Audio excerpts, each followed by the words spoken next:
Well, hi, and welcome back to Making Cosmic Horrors in Blender. I'm Kyle. You know that. That's why you're here. I'm doing another stream the next day. That's cool. How about that? Welcome to the handful of people who are here. I'm a lot fresher today, so hopefully my brain's working a little bit more. I see Suffet, Elferlight, Galithrania, GB, and Hirosue in the chat right now.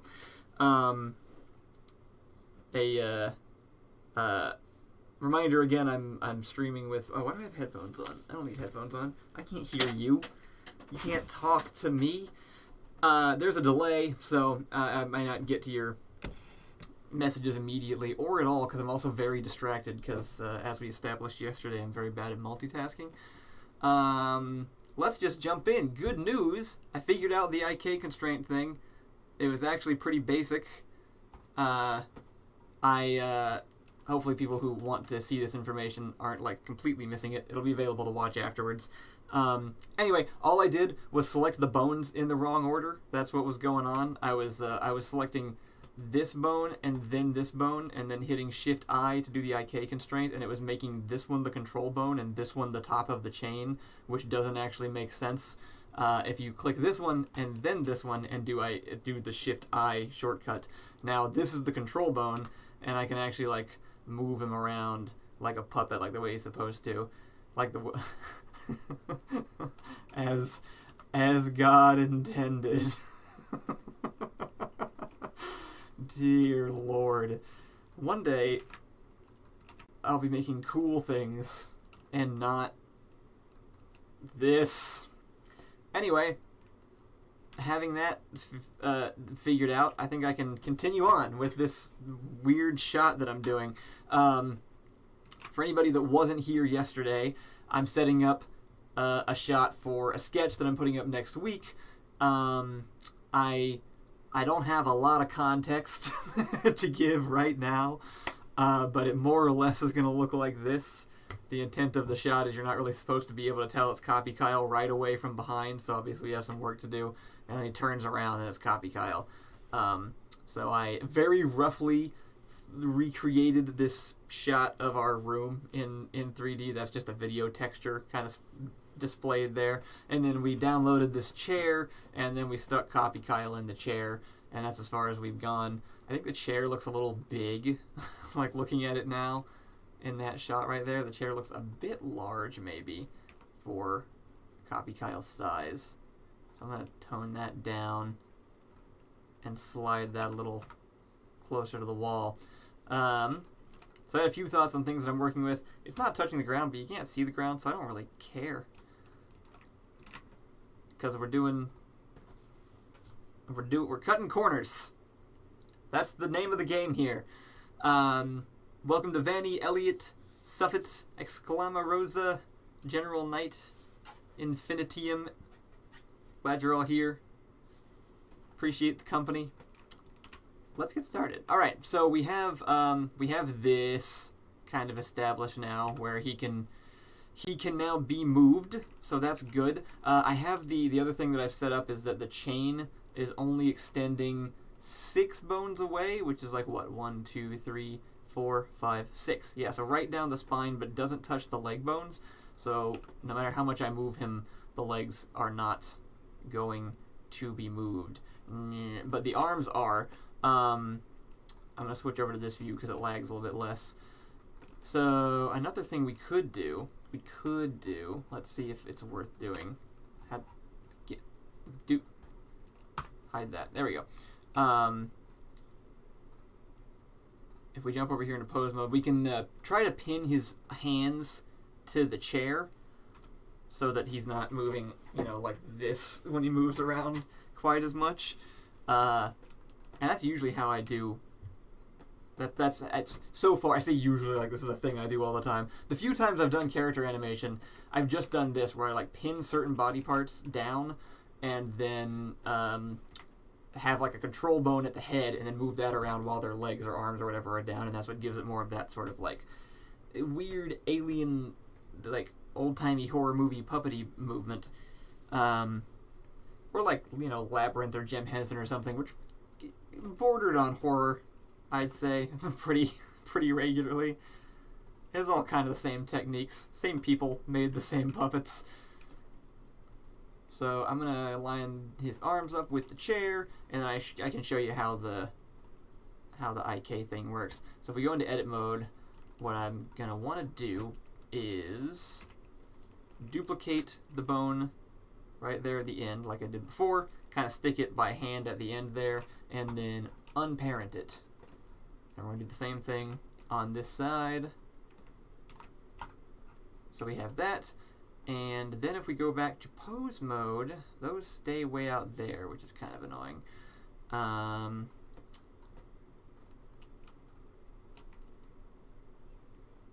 What's the right way to make... I'm just going to do it. Let's just see what happens. So you start out and move in. Shift A to active bone. There we go, and it's going to snag his hand there. Okay, so now I just got to move these back. Ooh, you're good. You're good. You're good, guy. Don't worry about it. Don't worry about it. You're fine. You're fine. Don't panic. This is all completely normal. Don't worry. This is all okay. Let's move. Let's. Oh. That's not really what I want. Maybe if I just move this down. There we go. Okay. Because his other bones are already kind of like in the right position. It's a weird little practice.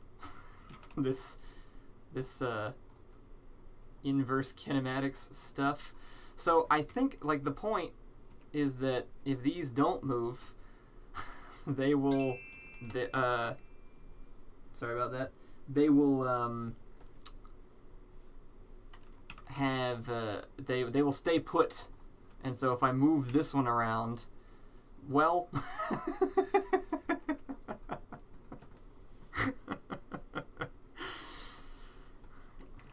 this is gonna work.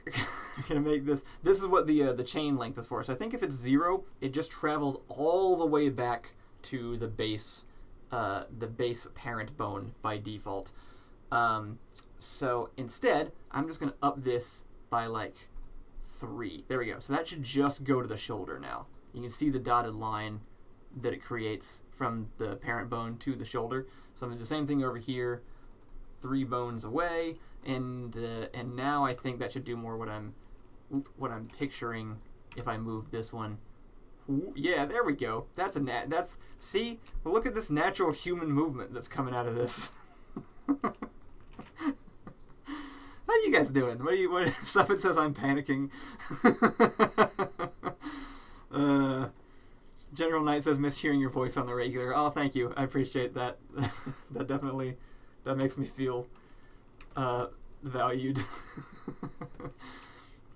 I missed being here. I missed interacting with people regularly, and it's actually really been doing a lot of good for my mental health just doing this and recording some podcasts the last couple days. I did, in fact, record the first episode of the podcast with Ian last night, so I have that in the bag. That's going up next Wednesday, and we're going to record 3 more next week, I think, so we got like a whole month ready to go.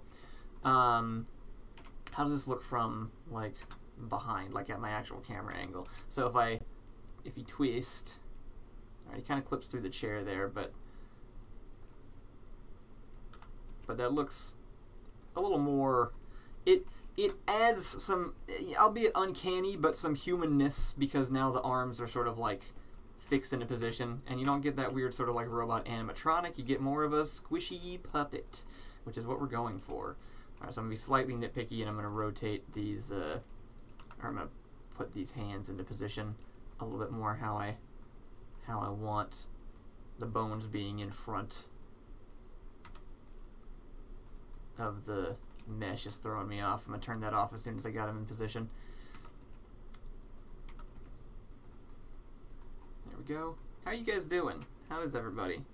I'll try to actually look at the answers to that question. Alright, we're going to jump back over into object mode. I'm going to scoot the chair back so that maybe it doesn't clip quite as bad. Have him sitting on the edge. And the other thing I want to do is the chair, I want to swivel when he turns hard enough. So I'm thinking if I just go and add a constraint and do child of, I can make this a child of the rig, and then have the bone be set to, let's see, which bone is like this, like the second lowest spine 001. So if I take the chair and make the bone set spine 001, set inverse, I don't know why, you just have to click that button so it goes back to where it belongs. And then presumably if I went into here and then started rotating this bone, if he turns hard enough, yeah, look at that. Look at it go. The chair rotates with him. Isn't that cool? Or am I just a dork? I think this is the coolest thing. Because now I barely have to do any work on animating him. Everything's just going to move the way that it's supposed to. Cool. So that's all set up. Now I just got to get the actual movement in there the way that I want it. I cannot read your name, and I'm sorry, but this guy says he's doing good.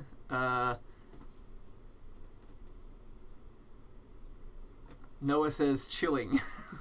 General Knight says doing alright. Woke up a little while ago. Same.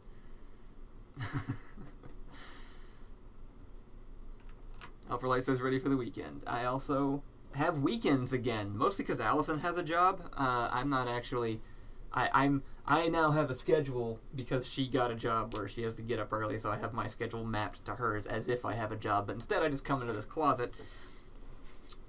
So I'm also ready. We get a slightly longer weekend because we have company coming in from out of town. Raphael, I'll try to remember that. Welcome to the stream. Actually, I have the chat on the screen now too, so I can actually just respond, and it won't be out of context. Okay, so next thing I want to do is add some random motion to this so that there's just a little bit of movement happening before the very intentional motion. So let's see. How much time is he just going to be sitting there? Like,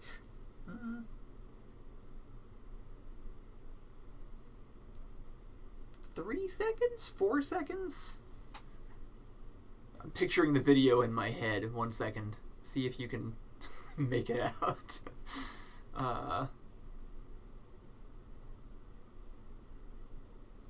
I'll do 4 seconds for safety. I usually add an extra second just in case I'm wrong because I don't want to go back and re-render stuff. Keith, that's how I'm doing. I'm doing pretty good, actually. Starting to figure out my work schedule again, and it makes it balance feels restored when I know what I'm doing when I wake up every day. Anyway, 4 seconds. Okay, so if he's staying there for 4 seconds, that's going to be starting at 24 times 4. Oops, I just meant to put the cursor there. Okay, so right about here is where he'll start doing the turn. So I'm going to take my bone here, and we're going to go up to location and rotation and add keyframes. And then right there, he's going to do his little spin, which I'm going to try to make pretty quick. And let's just get his second position in there. So he's going to swing around like this, nice and terrifyingly. Oops, the chair moves the other way. we'll have to adjust that. Well, you know, chairs do that too sometimes. Something like that. Oh, I just moved the wrong bone, didn't I? Yeah, that feels about right. So right about there, he'll do that little number. And I'll add a little bit of a bounce in there. The adding the randomized movement to kind of make it more human on top of it will also help. But I still like adding that little bit of like animator's touch to it that I learned back during the Newgrounds days. Get like a little bit of a boing in there. And then how fast is this actually going? Let's do frame dropping, because that'll play it in real time rather than try to fit every frame in there. That's nice and snappy. That's kind of what I want. Let's get a little bit more. There we go. A little bit more wind up in there. Yeah. That is horrendous, honestly. Trite says, "Hi Kyle, love the channel. I've been watching since the White Lightning Studio days." That's impressive. It's been a long time at this point. Thank you. I appreciate it. Was the stream yesterday public? Because after it ended, it went back to unlisted, and so I wasn't actually sure if it was public or if just people from Discord joined in. This one should be. It does say public now, so I think it's fine. I've gotten many haircuts probably since the last time you saw me, Keith. It's been a very long time. If I depending on how well I managed to do this one, I might show a little bit of behind the. What am I saying? Depending on how much I get done here, I might show you guys some behind the scenes on the last Paradox video, which was the movie, the Crusader Kings movie trailer, because I very much enjoy that one, and I think a lot of the effects went kind of unnoticed, and so I've really been wanting to kind of show that off. Can't tell if that snapback is too fast. That's probably a little bit better. Alright, so with that done, let's give him a little bit of random motion. Now that there are keyframes in for this control bone, we can go down here and switch this over to the... my microphone is always covering something vital. I cannot figure out where to put it so that it's not covering something. So if you see me like leaning, it's because I'm looking around my microphone. Let's do... Wandering Movie Larry says, yesterday's stream showed up in my subscription sections on YouTube this morning. It's probably because I switched it to public afterwards. So, hopefully that's not an issue this time. Maybe the VOD just saves as unlisted. Timeline? No, graph editor. Yeah. Graph editor, we're going to focus in on this stuff. Pop open all these details here. I think if I have them all selected, hopefully there we go.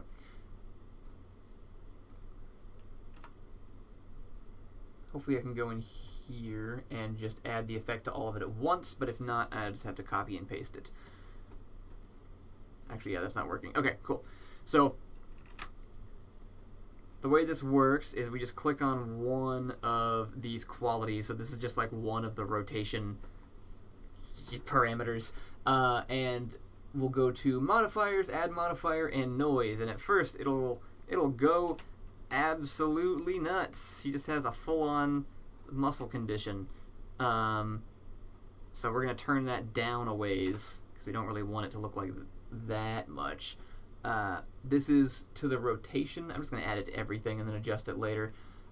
But if we adjust the scale, for example, it will just sort of like stretch that waveform way out. So like we do it like this, it'll be very kind of like very big and wavy. Whereas if we brought it far down below, like down to like point 0.2, it'll just be like a little jittery motion like that. I don't know exactly which one I want. So we'll start with that, and then with strength, we'll actually bring the overall motion way down. So, I don't know, like 0.05 even adds like that little tiny bit of motion. And that's probably a little bit too much on the scale. I'm thinking maybe like bigger arcs for that. That's still way too much. Maybe like 10.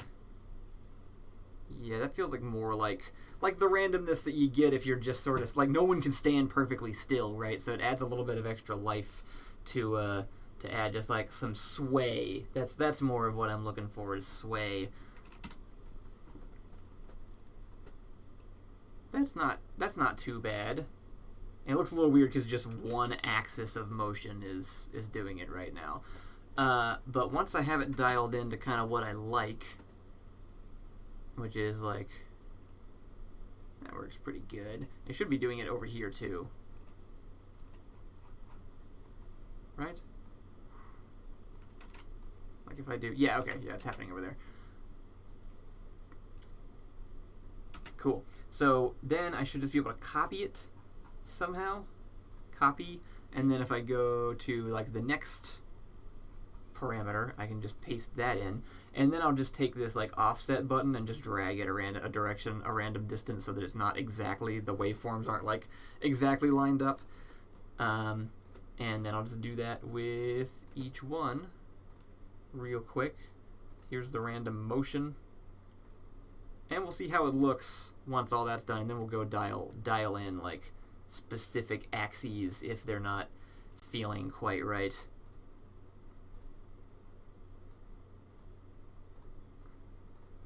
Last one here,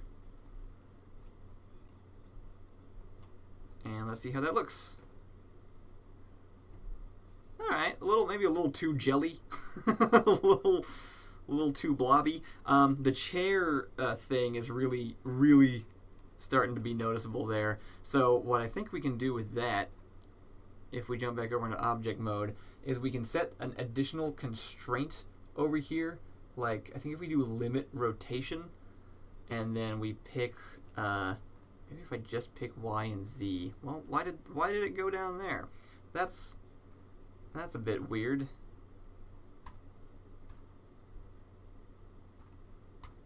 No?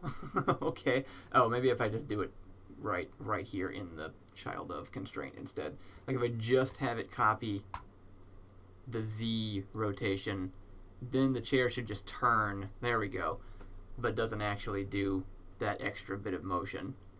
I kind of liked it leaning back slightly, but I don't want it to pick up all this little jitter, so I'm not sure. Stuff asked if I can make a CopyKyle VTuber for these streams.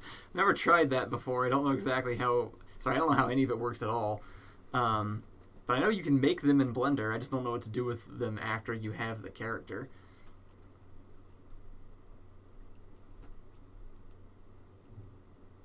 I think that works okay for now. You know, I could always just go add like a little bit of the chair lean back manually, I guess, since I can't really like have it do. Whoa. What if I do? Jeez. why is that happening on just the one anyway, all right, I'm just gonna call that good so that the stream isn't dull and boring. And then yeah, I think I'm just gonna be like quick and dirty with it and do the chair animation on its own like timeline down here. Just give it its own relative animation is what I'm attempting to say. There, like that. So it'll just kind of, we'll get a little bit of a lean back as he spins around.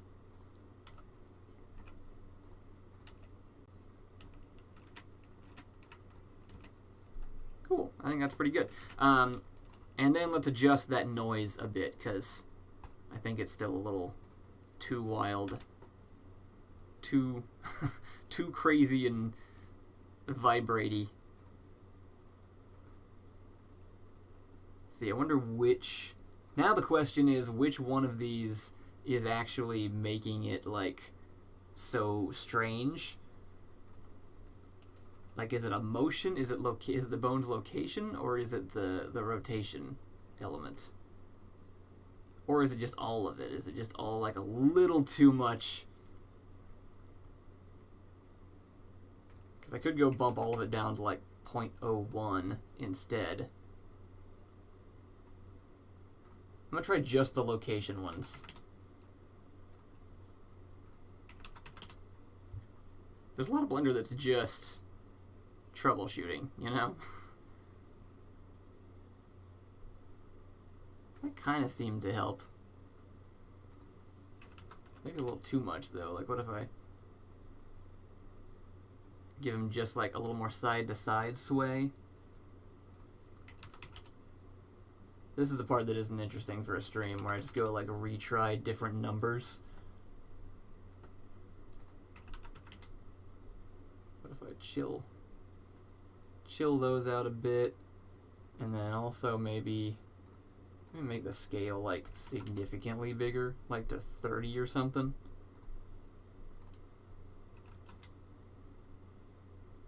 That feels a little better. Right, that looks more like randomized human movement. I actually like that a lot. That looks pretty good. It's a good combination of, like, slow sway and a little bit of, like, jitter kind of in there, so occasionally it kind of, like, jerks one way or another.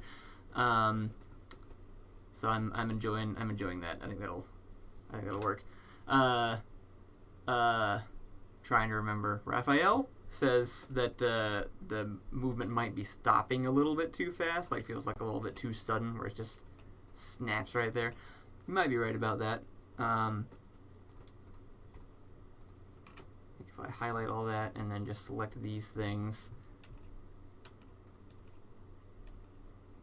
maybe if I drag his maybe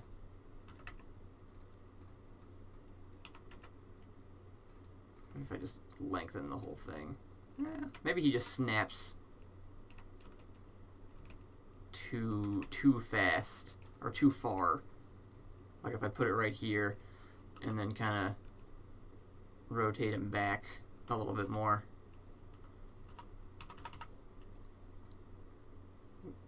Did it not hold that?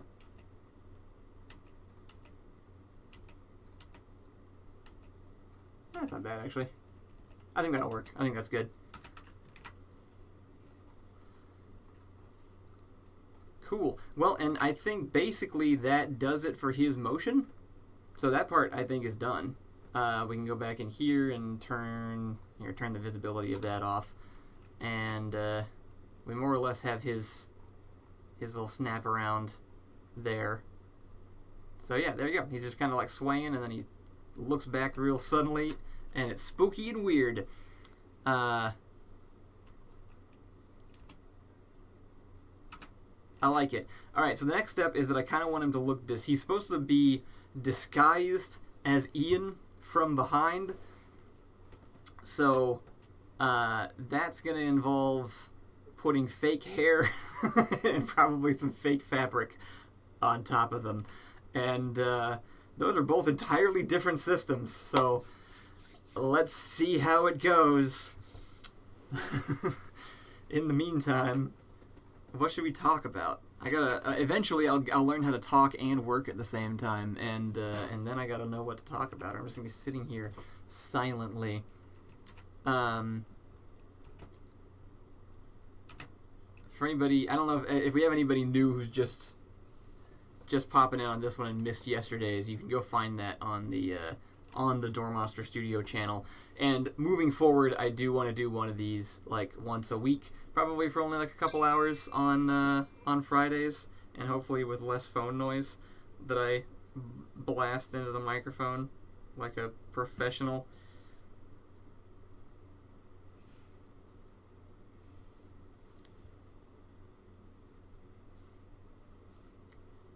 Let's see.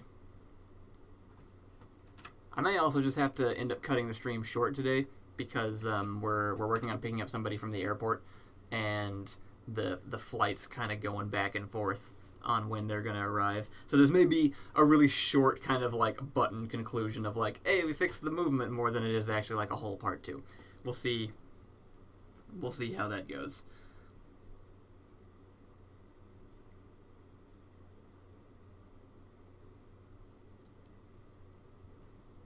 So I apologize for the occasional pauses also, because I'm texting, communicating people. I'm not a professional at this. I will get better as time goes on, so I appreciate all of you tuning in for these early episodes. Alright, I'm going to switch this back over to the timeline view and object mode, because I think our skeleton is done. I think the next step should be the fabric, because I know how to do that one. I don't know how to do the hair yet, and so it's very likely that that starting that will be a lot of me just sort of like troubleshooting. And so I'm gonna go ahead and try to just like, I'm thinking like just a blanket essentially, because like I don't want to stitch a whole shirt onto him or something. I'm thinking if I just like drape something over his shoulders that will stay there until he turns and it kind of gets flung off. Maybe that's like the right way to go about it. So let me show you how to do that. We're gonna go, I think, right about cursor right there. We're gonna make a mesh, just a big plane. And the I guess the difficult thing here is going to be making it so that it like can sort of naturally fall onto his shoulders, but not too much onto the head or chair. I guess it could drape over the chair. Actually, with that, maybe that's a better idea because of the way the back of the chair doesn't look like super realistic to me. So maybe draping a little bit of fabric on top of that will actually hide some of the uncanniness. Definitely looks better smaller. That's not bad, but yeah, I see no reason why like an extra little drape over the back of it would be bad. So we want to position this basically as if we have like a perfectly flat piece of cloth above him in a position so that it can just sort of fall, I think.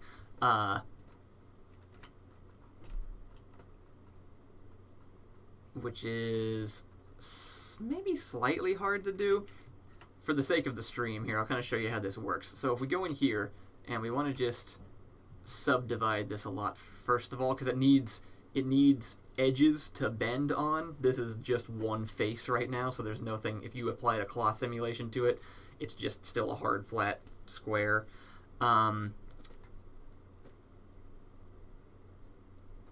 Whereas if we break it apart like this, I think just a lot, maybe even just like one more.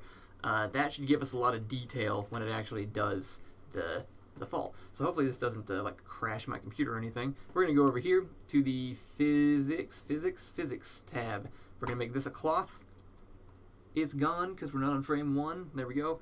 And then we're gonna make this just collision, just straight up collision. And then the first thing that I do is this thickness right here. I always go and make that as small as possible because it is if you have that too big, it will just freak out. It's trying to deal with like very fine interactions, and so this thickness is like how close can they get to each other before they're considered touching. So we're gonna do that there, and then we're gonna go into this one with the cloth, and we're gonna do the same thing in here. We're gonna go down to collisions, object collisions right here. We're gonna turn that down to 0, 0, 1, and then I'm gonna turn on self collisions because that's what'll make it kind of bunch up and look more realistic. That's friction. Draw one like that, and then I'll turn up quality steps usually to like 12 because it feels high enough but not too high that it'll just take forever. And maybe collisions to like 6, and then and then this also needs to be a collision surface as well. Thickness outer 0.001, and then let's just try it. We're just gonna go like, I just hit play. Whoop, something went wrong because it shouldn't have happened that fast. Yep, that's what we ended up with there. Not sure why. Let's try again. Here, one thing that I'll do sometimes, especially with this, because I want it to start with the cloth draped on him, we're gonna go to the cache, and we're gonna have it actually start at like -60.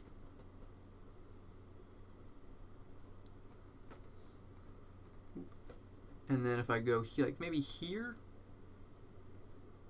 this will move a little bit slow. I'm just gonna do calculate to frame, and it's gonna try and bake that in. So that'll take a couple of seconds. So in the meantime, checking in on chat. Steven says, longtime fan, love your videos, went back and watched all of them, great work. Thank you so much. I haven't done a full watch through of the Door Monster videos in a while, but me and Ian are doing that for the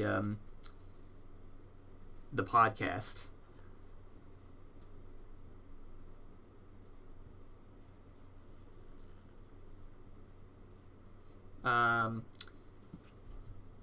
We are having trouble with the flight cancellation, so I may actually be needed outside of this, unfortunately.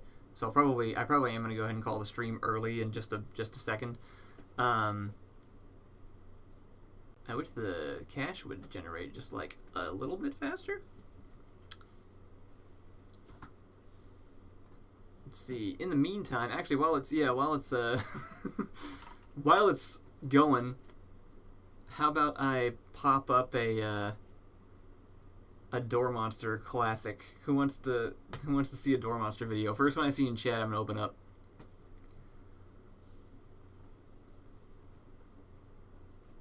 I'll play some Door Monster sketches here while it's while the thing's going, and just give myself a minute to work out what's going on with the airplane. I'm pretty sure if I switch over, hopefully I have the audio set up so where I can actually switch it and you guys can hear it. All right, I think it's. I believe it's that one. Light said hackers, but Nicholas said rhubarb milkshakes first. So zucchini and rhubarb it is.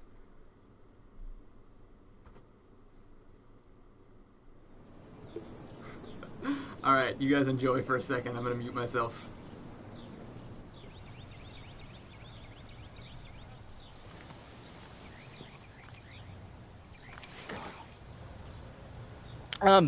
Hey. So, I don't want to sound rude or anything, but, I'm kind of already set up. Well, this has sort of been my spot. I've been here the past 2 weeks. Well, that's nice, but do you think maybe you could just, like, move somewhere else for the day? No. No. This is my spot. Alright, but, I was here first. Well, see, I was here first 2 weeks ago. That doesn't really count. I mean, just for the day. I mean, does 2 count? You move. Well, why don't you just move around the corner, go down the block or something? Go around the block? You know what will happen if I go around the block? The economy of rhubarb will plummet. Stocks will drop. Jobs will be lost. People will come down the block and be like, where's the rhubarb milkshake guy? I want a rhubarb milkshake. You know what they'll do then? They won't know what to do. That's what'll happen. Will they? Will they really? This is rhubarb area. Well, you know what? Fine.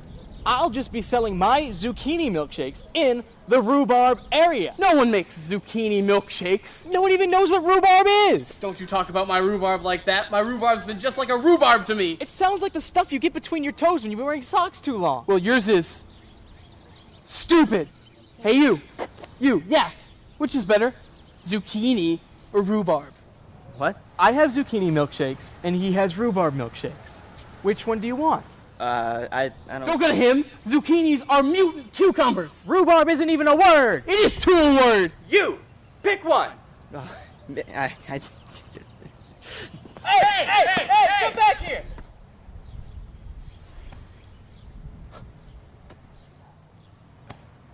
Move your stand! The rhubarb will not be moved! This is the dumbest conversation ever. You suck!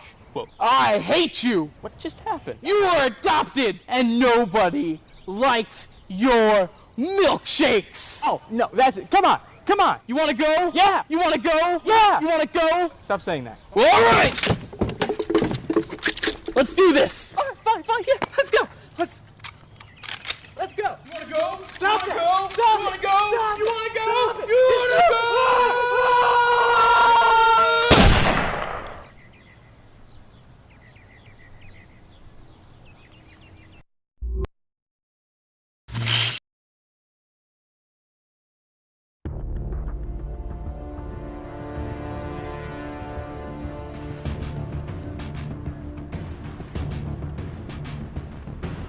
You have been very difficult to kill, but you are predictable. KGB train us on how to handle loose cannon American action hero. Whole course on cops who do not play by rules. I take notes. Well, good thing you did, or I'd still be alive. I have not given best effort. I apologize. I will now correct my mistake. Well, I might be one step ahead of you on that.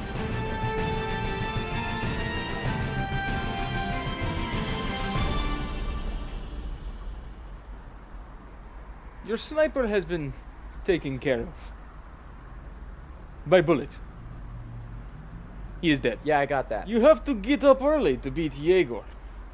Assuming showdown is in morning. Right now is a bad example. Well, you might want to reset your alarm. You are using all your one-liners. What happens when you run out? What? I knew you would sneak weapon. I stole magazine before you ever got here. You know, you're not such an enigma yourself. I knew you would pick this place. I've been here before. Last time, I should have killed you. This time, I will not kill you. Yet. Your mistake. Are you kidding? That is exact replica of weapon you hid there, but with confetti. I thought of that. Good, yes? Why would you not just take the gun? Then there would be no confetti. Alright, you win. You beat me.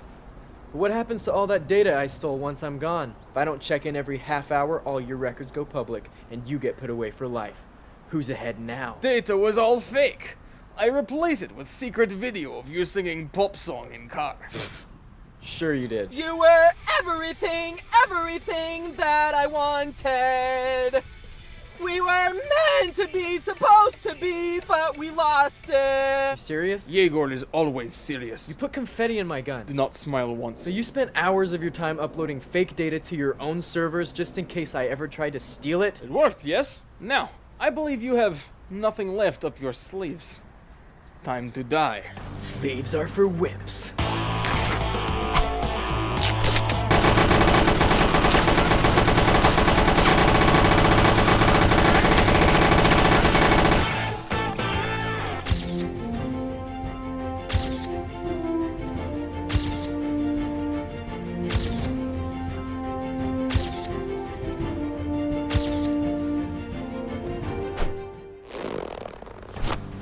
Just kidding. What? I know all of your moves. There is no escape. But you're legally dead. Your organization has been shut down. All your assets are gone. What are you planning on doing? Never thought of that. Life sure can be unpredictable. No? Run out of one-liners. Duh. I didn't think I would need one.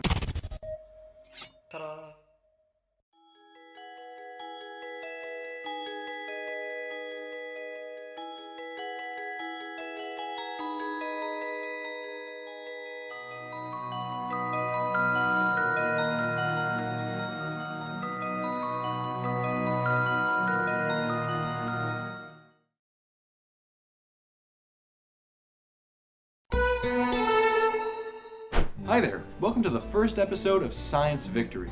The purpose of this show is to educate you on our research process, as well as to get our science advisor to maybe shut up for 1 minute. I'm here with one of our resident scientists, Jeffrey.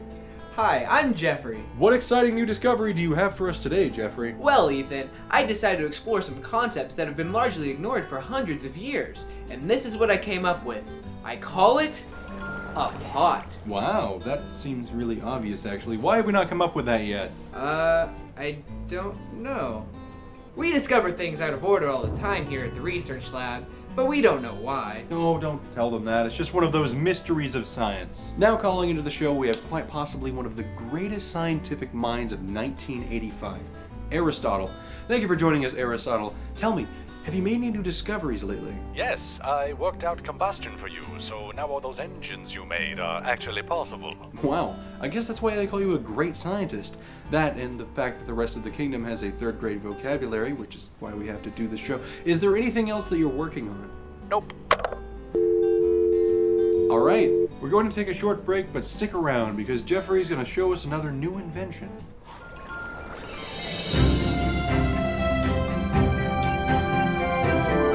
New tonight, the Russians have stolen the internet.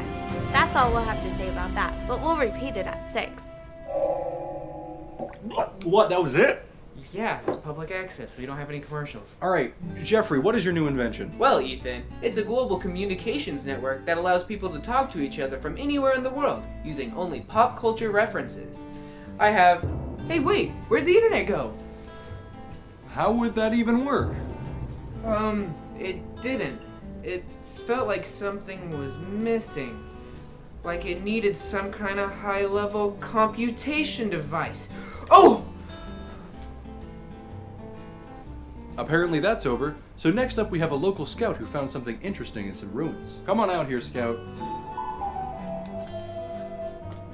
Hello, I am Scout. Can you describe what you have there for us?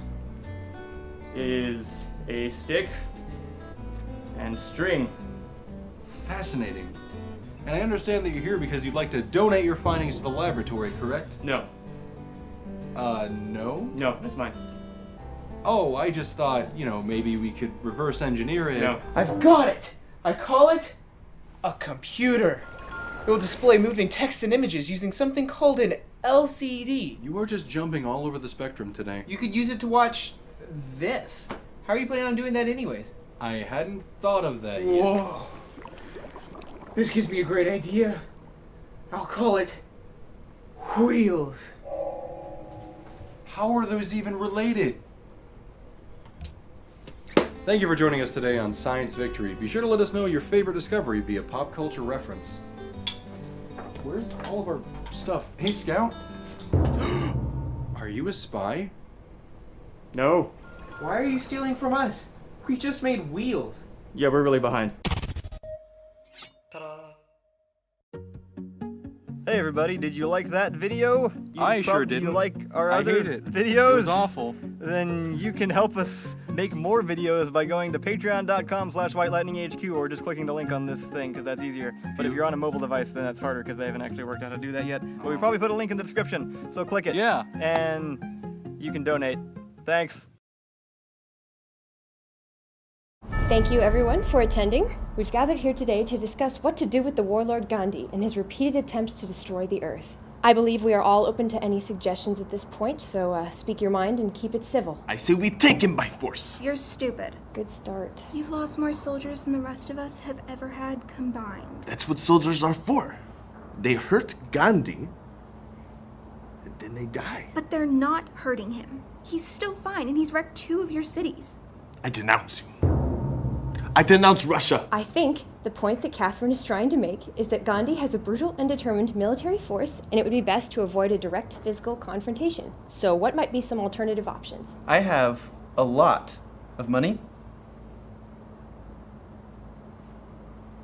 I'm just throwing it out there. Wow. All our problems are solved. Thanks, Venice. Look, all I'm saying is if we need money, I got it covered. So just ask. Yeah, and if we need any cities, don't, because you only have one. Ha! Ace. I would be happy to help with production. Egypt can build things very quickly. Yeah, we know. You can build whatever you want when you live on your private continent. No one can attack you and take your stuff. I think it would be in everyone's best interest if we could put our personal squabbles aside for now.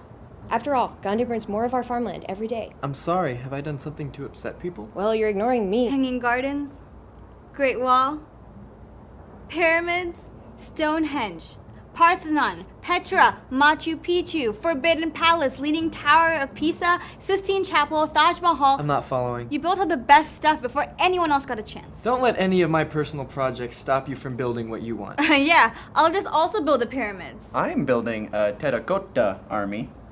Should double my military forces, so it'll be pretty expensive, but I think I can afford it. Oh, I started one of those too. I denounce you. Oh no, it's fine. I can cancel production. Oh no, it's done. Oh man, I was gonna have 6 military units. Yeah, for what? To defend your city-states? Yeah. Yes. Can we please focus on the task at hand? Gandhi could strike at any moment.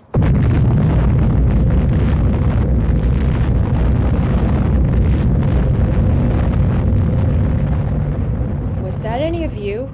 I don't remember. Was that not supposed to happen? Wasn't that Venice? Oh crap. Yeah. Well, we'll probably bounce back. I think I have enough money to fix it. So. It looks like Gandhi took out all the trade routes in the world simultaneously. Oh, then all my money's gone. Well, I'm out. Sorry, guys. No one will miss you. Well, I have nothing to worry about. India loves some Byzantine culture, so I'll be fine. Congratulations on being killed last. No, she's right. Every time I attack her, my soldiers are like, we can't slaughter them. They make art. You two messaging each other? No. Oh look, it's from my scout. Found some ruins. Scouts, right? It's like 2015. Okay, I demand to know what you're talking about. It's none of your business. Ooh. It's funny because we make the art from all the gem deposits we stole from him like 500 years ago. Oh, wrong person. I denounce you! Suleiman! I'm tweeting right now. I denounce the Byzantine Empire. Hey, not to sound uncultured, but what are all the rectangles you keep poking? They're phones! How far behind are you? Go and research education. I can't yet. I denounce all of you. You know what? I denounce you. I denounce everyone. I did it first, and to you most. Attention world, I denounce the Ottoman Empire. I denounce the Byzantine Empire again. Oh, I denounce Venice. I call my religion denouncing Venice. Stop! Mahatma Gandhi, the most vile abomination ever to curse this earth, is bearing down on us right now, and he's going to pick us off one by one unless we can find a way to put aside the horrible things that we've done to each other until he's defeated. I, for one, am going to send my entire beautiful navy to their certain doom. Ramses, what about you? I'll stop building wonders. Focus on troops and also figure out how combat works. Suleiman? I will continue my endless attack on Gandhi, of course. Only Gandhi.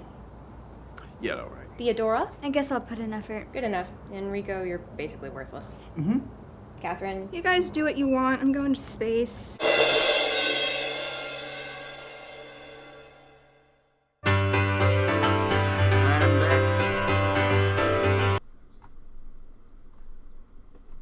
I've returned. How's it going? We have figured out. Oh no, the secret door. We have figured out the flight stuff temporarily. we're having flight delays on somebody who's coming on. Allison's mom was coming to visit, and airports are bad. So anyway, hey, look at that. That worked. That did what I was expecting it to do. That was 3 videos. Actually, it's kind of nice. I didn't even think about having... Now I know that I have the videos, like, in my pocket for when I gotta wait for something to, like, calculate. I can just throw one of those on so you guys have something to watch instead of just staring at the screen while the meter ticks up. I can go grab a snack or something. Cool. So, hey, that worked pretty good, actually. You can actually... So obviously, this still kind of looks like pixelated shit. That's really easy to fix. You first right-click and do Shade Smooth, and then... we just go add a little modifier here for a subdivision surface, and suddenly, look at that. Look at that. That looks great. I've actually never tried one with this. I didn't know this either. I got this tip from somebody else. It turns out to make the cloth look good, you just need a lot of polygons. So you just subdivide it a bunch, and then you get all these really nice little like cloth folds and stuff. So that's cool. So it works. We know that. The important thing now is going to be to set it up so that when it falls in like drapes, that it falls in the right pattern that we want.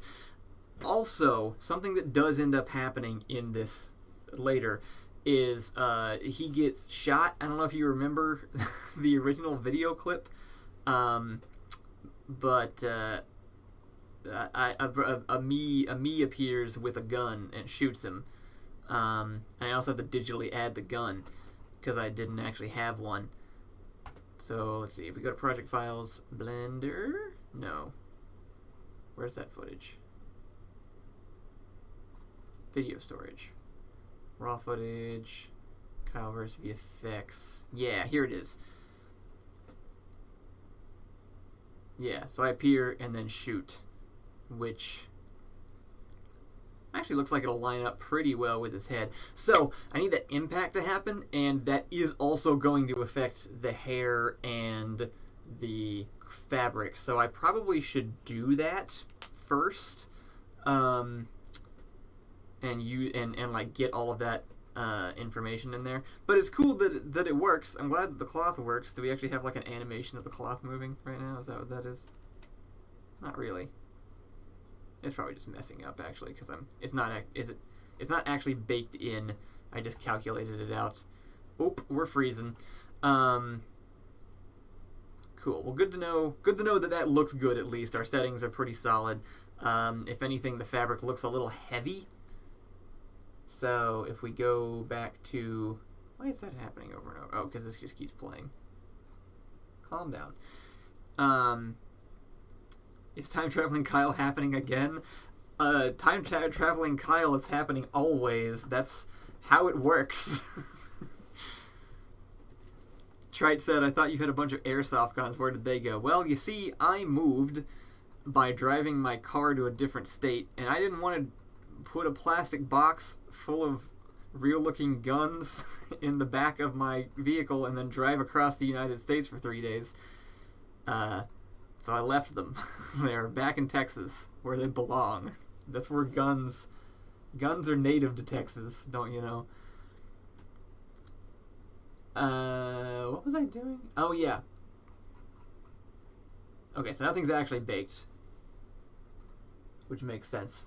And I think what I want to do, this vertex mass thing, the cloth simulation is weird because also the weight of the cloth is based on how many vertices it has. So, like, the density of the mesh affects the weight because this 0.3 kilogram vertex mass right here, that's each vertex weighs that amount. So the more you have, the heavier it is.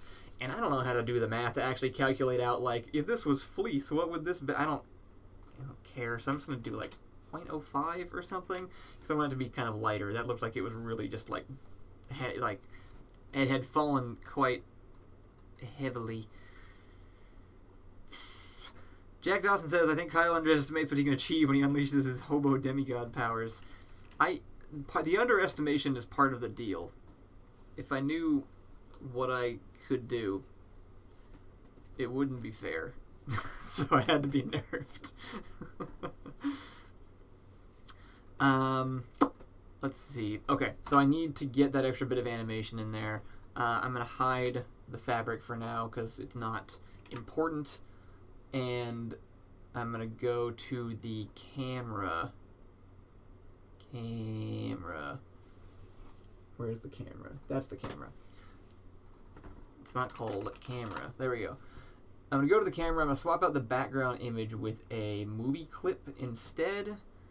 And I'm going to go find that file that I pulled open from before. And now that should play in the background. There we go. It looks so big. Is CopyKyle like way too small, or is the is it just like a lens thing? I don't feel like he's like super too small, right? Because like the room looks okay. I thought. Maybe that is too much. You know what? Excuse me momentarily while I go sit at that desk and see where it falls on me. I will be right back.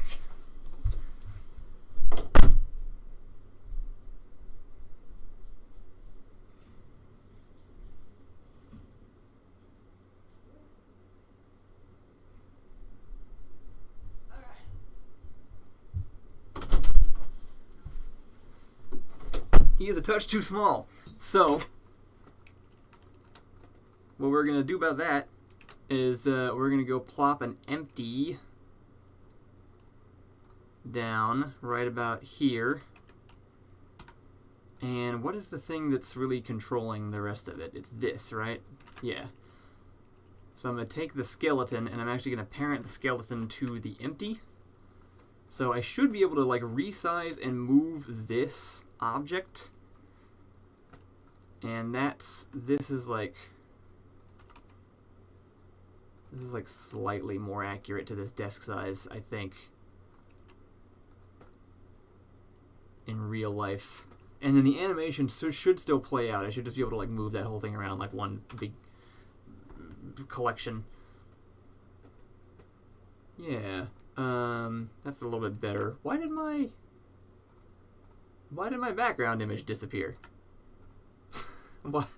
Why did that happen? Did my sometimes my external hard drive enclosure craps out and then it acts like it can't find the things it was just using.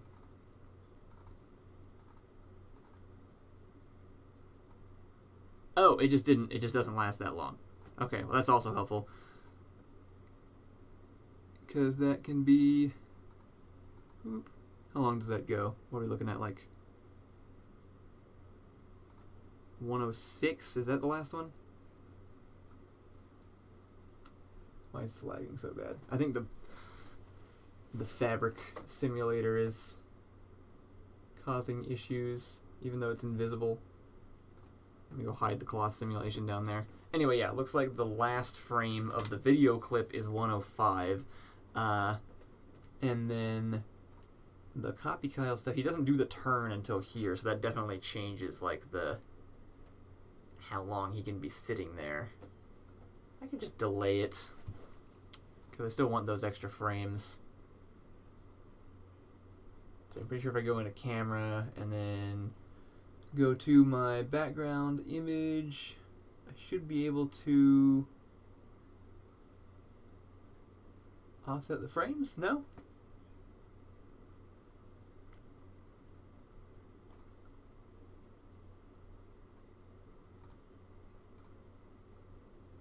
Okay, here we are. Huh, weird. Apparently it being in movie clip removes these controls for some reason.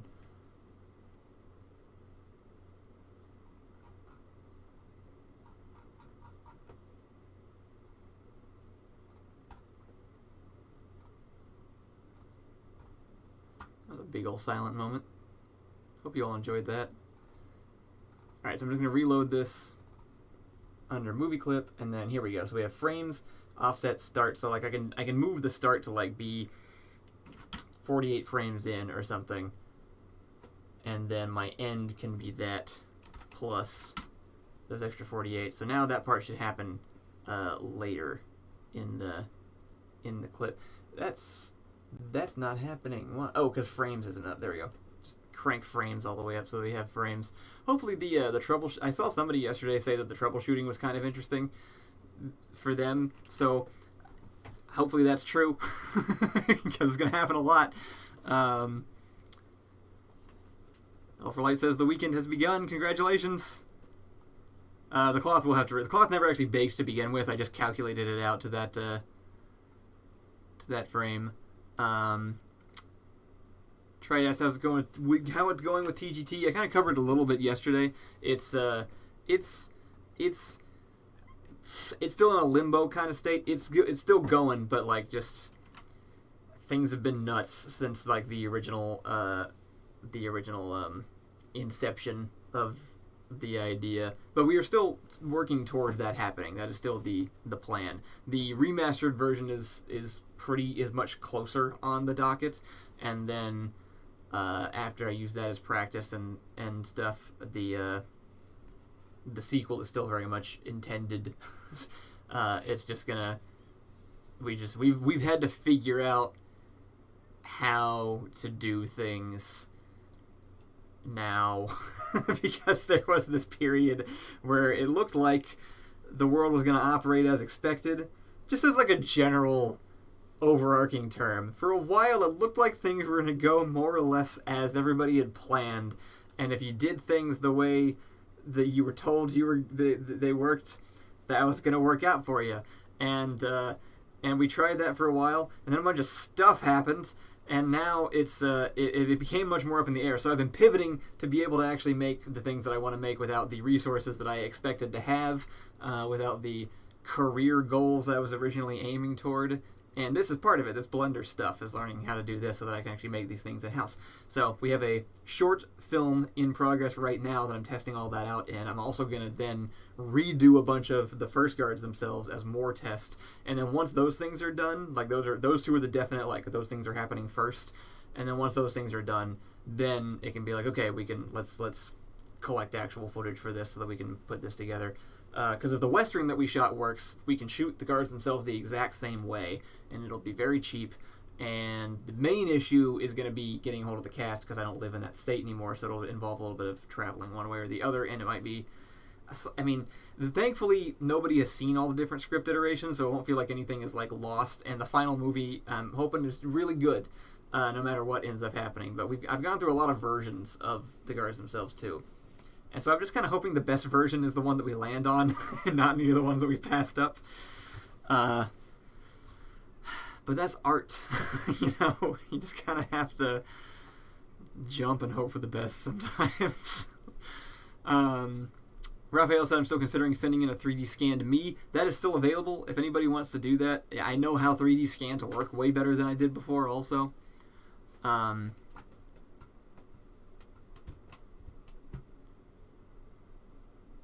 Anyway, I got way off track and I've forgotten. That looks better.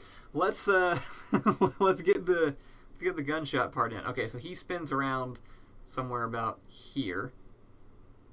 And do we have enough frames for a reveal before he pops in? Not as much as I'd like, so I'm going to add 1 extra second. Add 24 seconds there, and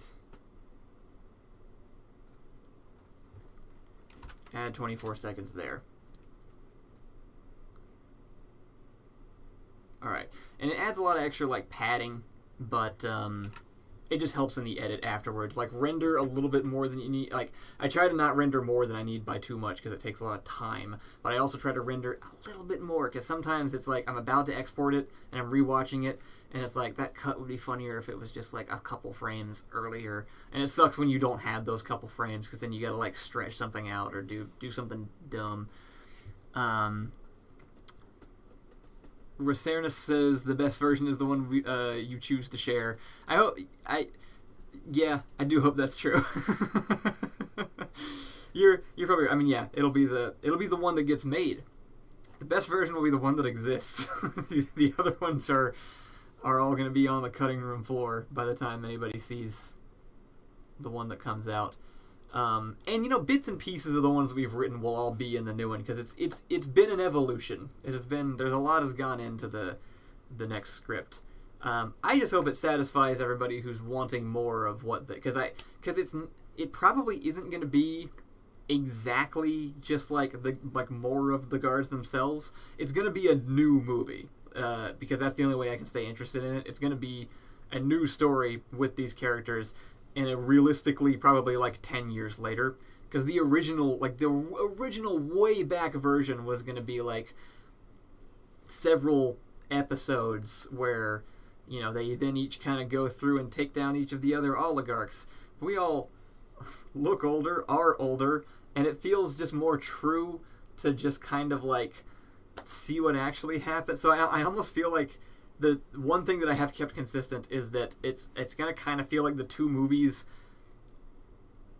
bookend the actual story, which may sound like a cop-out, and I don't know if that sounds lame, but I really like smaller scale stories set in like a larger scale universe. So I really like this idea of like, essentially at the end you'll have these two movies and you'll have this first one which was made as this little ragtag group was getting started, and in this next movie you're gonna come back in and you're gonna be like, what the fuck happened in between these two, but not in like a mystery like kind of way, just sort of like it'll still be a very self-contained, its own movie, its own story, have its own, you know, poignant message, and like have this own. It'll still be a good story. It's just that like the part I'm actually skipping is like the superhero blowout, because that happened. I made the first movie before like the superhero genre was at its peak, and now we're making the second one after it's very much sort of getting stale. So it just feels appropriate. Like they're representative of the time. That's the gist. And so, you know, who will be in it, who won't, where will they be? It's yet to be determined. Anyway, how do I shoot CopyKyle in the head? The effective, correct, probably even visually funniest way to do it would be to set up a ragdoll sim, have him bounce off the wall, everything react realistically. If I were setting this up in like a film or I needed to spend more time on it, I would do that. But holy crap, am I not going to do that right now? Because that would be so much work. I'd have to set the whole ragdoll up, generate a new CopyKyle. It would just be a ton of stuff that I'm just not going to do. So I'm actually thinking what I might do. Let's see how this works. If I just grab that and I just yank it, so that just like, oh wait, no, I gotta do it in pose mode. I don't want to just drag him, but like if I just like, no, maybe some combination. I'm just gonna hand animate it. I can't not just hand animate it. I don't have time to do all the little details, unfortunately. I know that would be best, But this is where like the line of my perfectionism gets crossed, because I still got to add a gun right there too. Why did I do that? I mean, I'm not even holding it in like an appropriate way. You guys will know this, but nobody else will. That handle is still going to be cardboard in the final version. No one will know because it's going to happen too fast, but I ain't going in and like masking around my fingers right there. So that's going to be a cardboard handle, and I'll add a metal thing up here with the actual gun so that it has some realism to it. I did consider just for a second leaving it this weird motion tracked cardboard gun shape and still adding a muzzle flash on the front.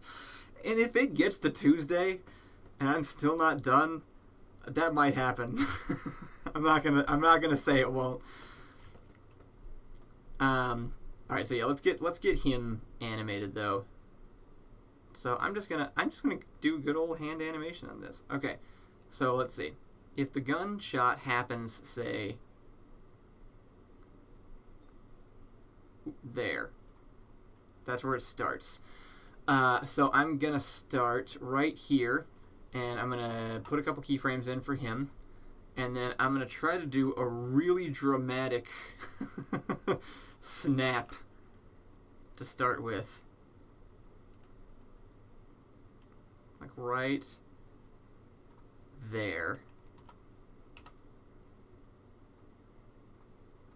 And then I'm going to do the same thing with the chair. I guess I should work on him first. Because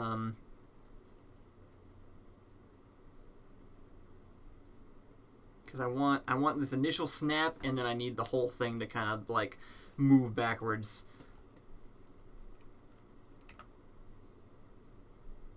Now I kind of want the IK constraint to go through the rest of his body. Can I do that? Can I change the IK constraints length? Like, can I animate it? Chain length. It cannot be animated. Okay. That's fine. We'll just do, we'll use the chair and the empty down here to simulate the rest of the, of the motion. It is a biodegradable gun. It's the perfect weapon. No one will ever be able to figure you out, because it'll just fall apart. You just throw it in the sink and turn the faucet on, it'll be gone. Alright, so let's add the chair snap here. I'm less worried about what happens after that initial snap. It's just gonna move.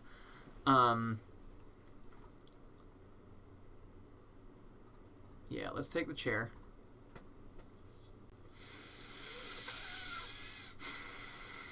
Sorry, I'm my brain and my mouth are operating independently of each other. That's that's what's going on. I have not ever really shared my process before because I'm always worried it's gonna look weird and bad.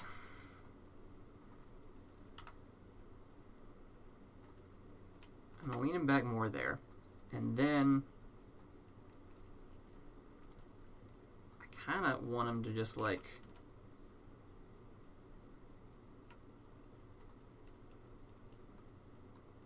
slump maybe afterwards. Whoop.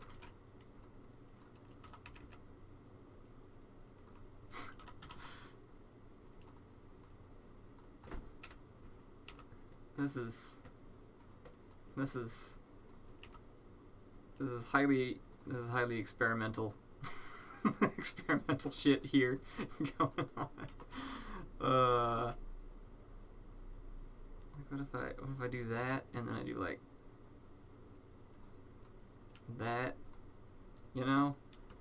Like what is that gonna look like? Like if it pool. Oh Jesus. Oh no. That's not what I wanted. That's not what I wanted at all. Let's delete that frame. I really just kind of wanted to, like, after the snapback, I could just have him, like, roll off frame, but I sort of wanted to have him, like, slump back the other way, you know? Like a equal and opposite sort of, whoop, ooh, ooh. What we got going on here? Oh, Lord.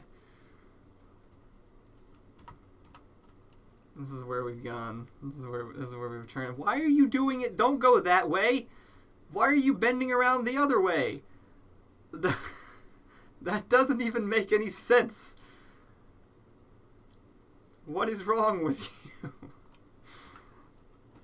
I very clearly moved this direction. Will that work? Does it go back? Yeah, alright. So you're getting it. You understand.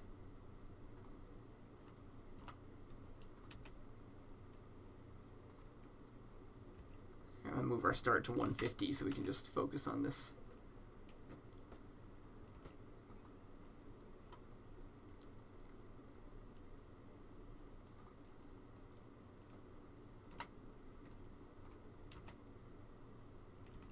Is there a, maybe there's not like a, is there not a, oh, there's not a rotation keyframe right here. That may have been why it was going nuts.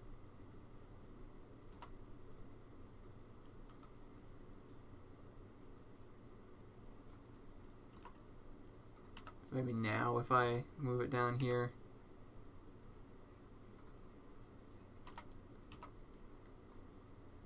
Will that, nope, there, he's still going. Absolutely just make him glitch like a Gmod, right? You know, that's not a bad idea, actually. Maybe I will just make him spaz the hell out. Is that okay to say? Is spaz like a thing? If it is, I apologize. I don't know if that's like a... if that's like a problem word.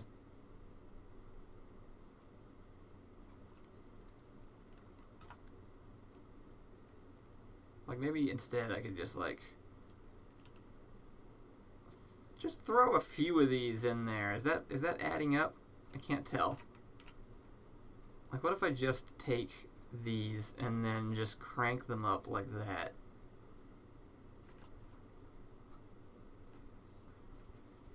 Go, go, go, go.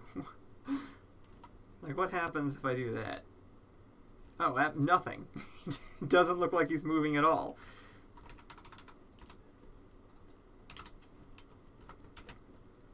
Maybe I went too far and they just... I mean, that kind of looks like a reaction to being shot. I could do this. I could do this. It just goes like this. There we go. No, that looks weird. I like the other version better. Boom. Raphael says it's an Asperger's thing. That makes sense. I will just avoid that one. It just sounds kind of mean.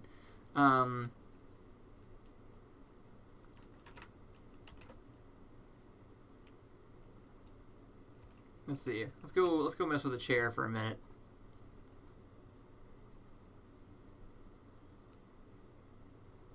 Alright, so we got the gunshot right here.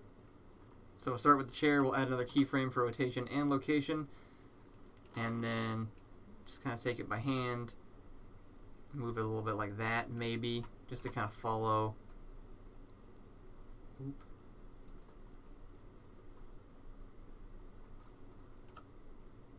If I move that closer.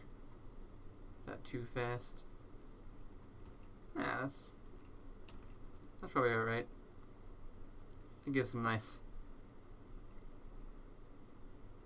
I kind of like this, actually. This is looking alright. How does it look without the frame dropping so that I can actually see what the motion looks like?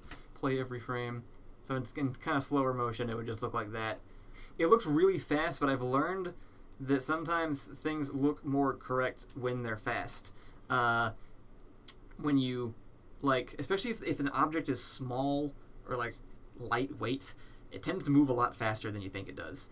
And it will actually look like, if you actually were to shoot in a camera, you know, like sliding a chair really quickly or something, it may only take 4 frames.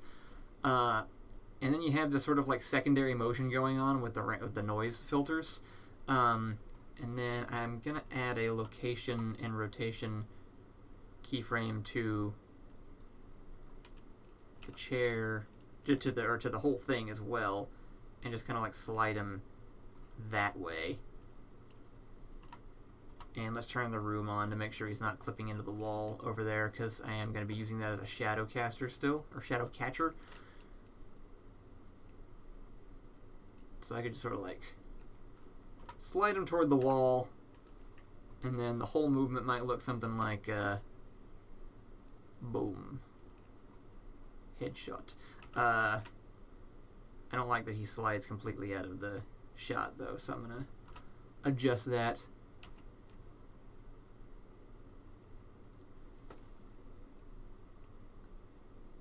Are we back on? Are we frame dropping again? No, we're on play every frame. Is my computer is not handling it well, or does it just look bad now that it's like...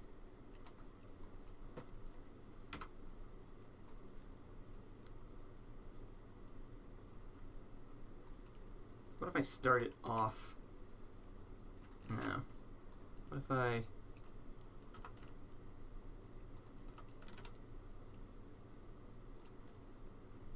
I don't know. I'm just fidgeting at this point. This is kind of what this is what 80% of my effects work looks like, is just kind of going through and touching things up.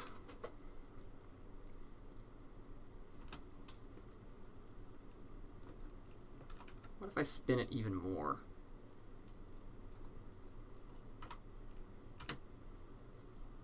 And maybe slow that down. Oop, oop, oop. Slow that down a little bit. Yeah, there we go. The chair motion being slower looks better. That looks pretty good. That looks pretty solid. If anything, that looks a little too realistic, actually. It doesn't have the fun, like, glitchiness. That just kind of looks like somebody getting hit in the head real hard with something. I think that'll sell. You have all the gun flash, it'll all happen in a split second. I think it'll sell pretty good, and that'll give something for the cloth and the hair to react off of, which is all I really needed it to be. So I'm going to call that done. I previously had more of an out, but the flight got delayed, so I'm not picking anybody up when I thought I was. So I'm going to keep going for a bit. I'm going to try and get this fabric in there, because this is making me get stuff done, and I like that. Alright, rehiding the room. Successfully animated. I did it. Yeah. Slap some motion blur on it and rendering, and you're golden. Basically, yeah, it's crazy, like, how well this rendering engine works, just in terms of, like, it can, like, he doesn't look real, but that's because he's not. He's a goofy 3D model, but it kind of looks like a goofy 3D model is sitting in the room if you know how to set it up right, and that's pretty cool. That's Blender does most of the work, if I'm being honest. Hold on, it's gotta take its sweet time to give me a frame. Oh, good lord. It disconnected my other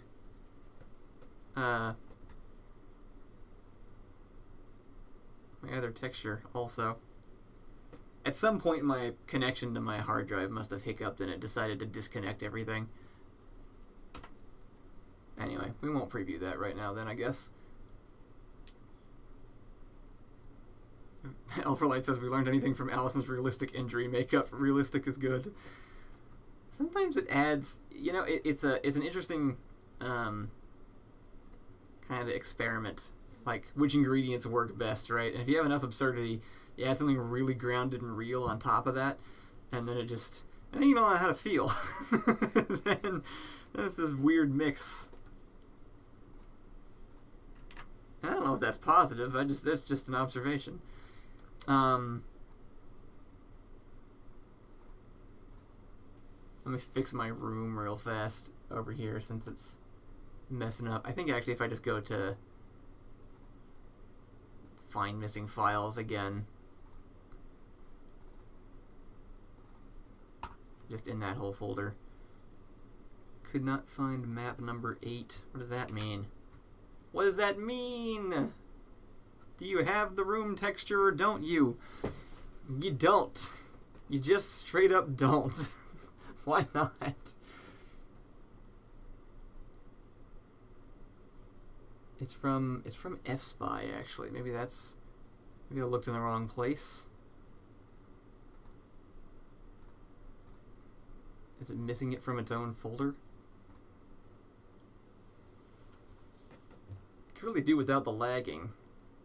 I lag enough on my own. I don't need Blender to add to that for the stream. Door Monster. And Kyleverse. Find missing files here? No? Alright. Well. Rude. Let me just attach the actual image, since apparently it doesn't know how to do that. I think if I just go to shader editor, I can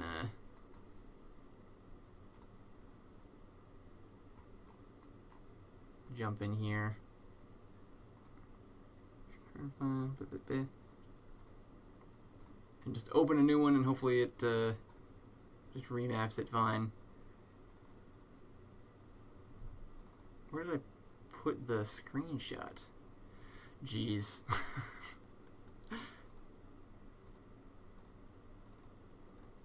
Sorry guys, this part's just kind of broken. I get, yeah, it doesn't matter. It doesn't matter right now. It doesn't matter right now. I'm gonna come back to it later. Sorry for wasting everybody's time. That was just a random pointless detour. Alright, let's hide this and let's figure out the cloth thing. There we go. Object. Getting a lot of weird errors down there at the bottom too. If it gets too bad, I'll just throw on another video and kind of reboot some stuff and see if it fixes itself.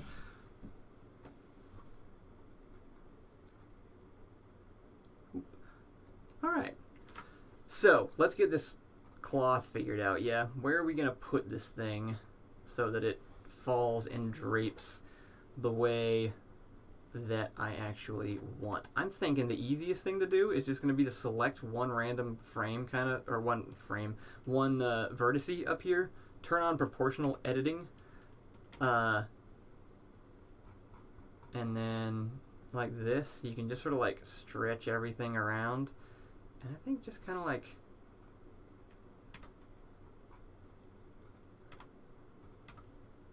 just sort of move some of it. And I don't want to give it too weird of like a starting shape. But maybe if I just sort of like massage things around like that.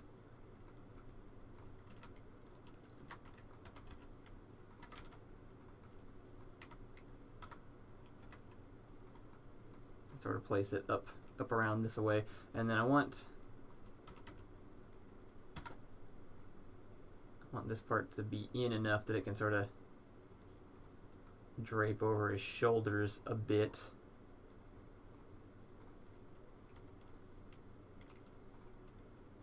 And if you switch over here to individual origins, you can like resize two things simultaneously instead of both as if they're one. Which in that case wasn't really doing what I wanted it to do. But it is very useful in some situations. Median point is the other one. The more classic one. It's kind of cape-shaped. You go to File, External Data, and check Automatically Pack All Resources. Yeah, it's, I probably should have done that earlier so that it just, yeah, held on to them and then I didn't have to worry about it disconnecting. But I didn't know it was gonna disconnect. Always should just prepare for the worst, just in case. Let's see, maybe move this a little bit further back. Kind of like that. I don't know. I don't know if that'll work or not. It might. That might just do it. And it's technically still a square, so like in terms of mapping it, like UV mapping it, I should be able to texture it perfectly fine. And I'll probably just make it like a fabric or of some kind.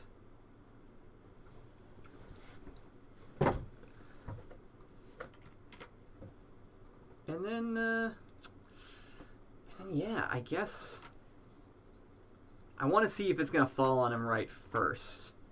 So let's go to the cloth simulator tab, and I'm going to do calculate to frame so that it just figures out those first 60 pre-frames. Okay, that's going pretty quick, which might not be the best news.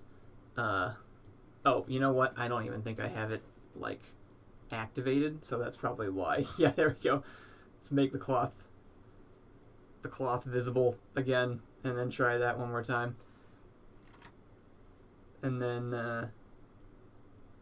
we can chat just for a minute while that figures out what it wants to do. Hopefully I didn't like put the points too close to each other. I don't know. I've gotten pretty good results out of fabric simulations so far. They actually don't seem too difficult. The hardest part is that if you really do like crank it up, it takes a while to resolve, and then you have to just sit and wait for it to figure itself out. We'll see how this one goes, and if I have to keep doing it, I'm probably gonna like go subdivide it a little bit just so there's less to calculate. If it just works, like if this looks great the second that it's done, then I will go ahead and do a full like bake action, and I'll throw on some sketches and I'll go grab a snack or something while it finishes that up, and then we'll come back and we'll just see how the animated version of it looks. It might also still have the subdivision surface turned on, which kind of tends to slow down the rendering of it, so I'll turn that off in a second too. But yeah, when it does work, when the fabric simulations work, they look so good, and it adds so much life to it. And so I've been enjoying trying to add like different pieces of motion to larger scenes like that. General Knight's making waffles. I want waffles. I have some, but I've been eating a lot of waffles lately, so maybe I'll try something else for today. I have some pre-made pasta that I'm going to have for lunch. It's going to be great. What can I talk about? We're only 40% in. I've been playing video games just in general, which I haven't done in a really long time. I used to play games every single day. I had a whole game night, and me and the buddies did online shooter games, Team Fortress 2 a bunch, and just a lot of other stuff. TF2 and Minecraft back in the day, when those were like the big game titles. And eventually I got like an actual job and was doing the channel on the side, so I just kind of stopped, even though I kept making videos about games. So I finally got to a point where I'm like taking time to play video games more, and I can already feel that kind of slipping away as I start to work on this again. So I really gotta like give myself video game time. Anyway, Baldur's Gate is awesome. I've been playing that, and I'm very excited to. I want to make a video on it, but I'm trying to figure out how to make one about it that isn't just a D&D video, because it's a lot of the mechanics are obviously the same. But yeah, no, Baldur's Gate has been a blast. Me and Allison have a game of our own going, and then we have one with Matt going. And the one with Matt is definitely going to be the one that generates the content ideas. Me and Allison's, it's like we're playing it very seriously, like a D&D game, and in character and stuff. And with Matt, so I'm playing Rodriguez, obviously, who I made just the giantest barbarian fighter multi-class combo with long flowing hair, and he just looks like a romance novel character, because I don't have the bandana mask yet. And then Allison in that one is playing, I think, a blonde Barbie paladin character, and then Matt is playing a dwarf monk that he calls Terry Midnight. And we were just playing for like, it only took us like 30 minutes before Matt goes like, "Oh man, we just made It's Always Sunny in Philadelphia." So that's the cast. We're missing the one guy, the schlubby guy. I haven't seen a lot of the show, actually. Charlie Day, I think. We're missing him out of our party. But that's basically what's going on. And the best thing that we've done so far, which I don't know if it translates to a video, but we realized you could pick up dead bodies and then just throw them at each other. So we had goblin fights a few times. We just pick up goblins, and we just all are carrying goblins. And occasionally someone just gets hit by a goblin corpse out of nowhere because they were taking too long in a dialogue. So that might be the video, because that's been the experience so far. Matt's Terry Midnight is truly amazing. Great mix of like Danny DeVito and also Laszlo from What We Do in the Shadows. And what else have I been doing? I've been revisiting the Miles Morales Spider-Man game. That's been a blast. Well, that didn't work. I just fell entirely. Let's see. What would do that? I don't have a lot of strategic... Oh, you know what? I'm getting a phone call real quick, so I'm going to switch it back over. One moment. Hello.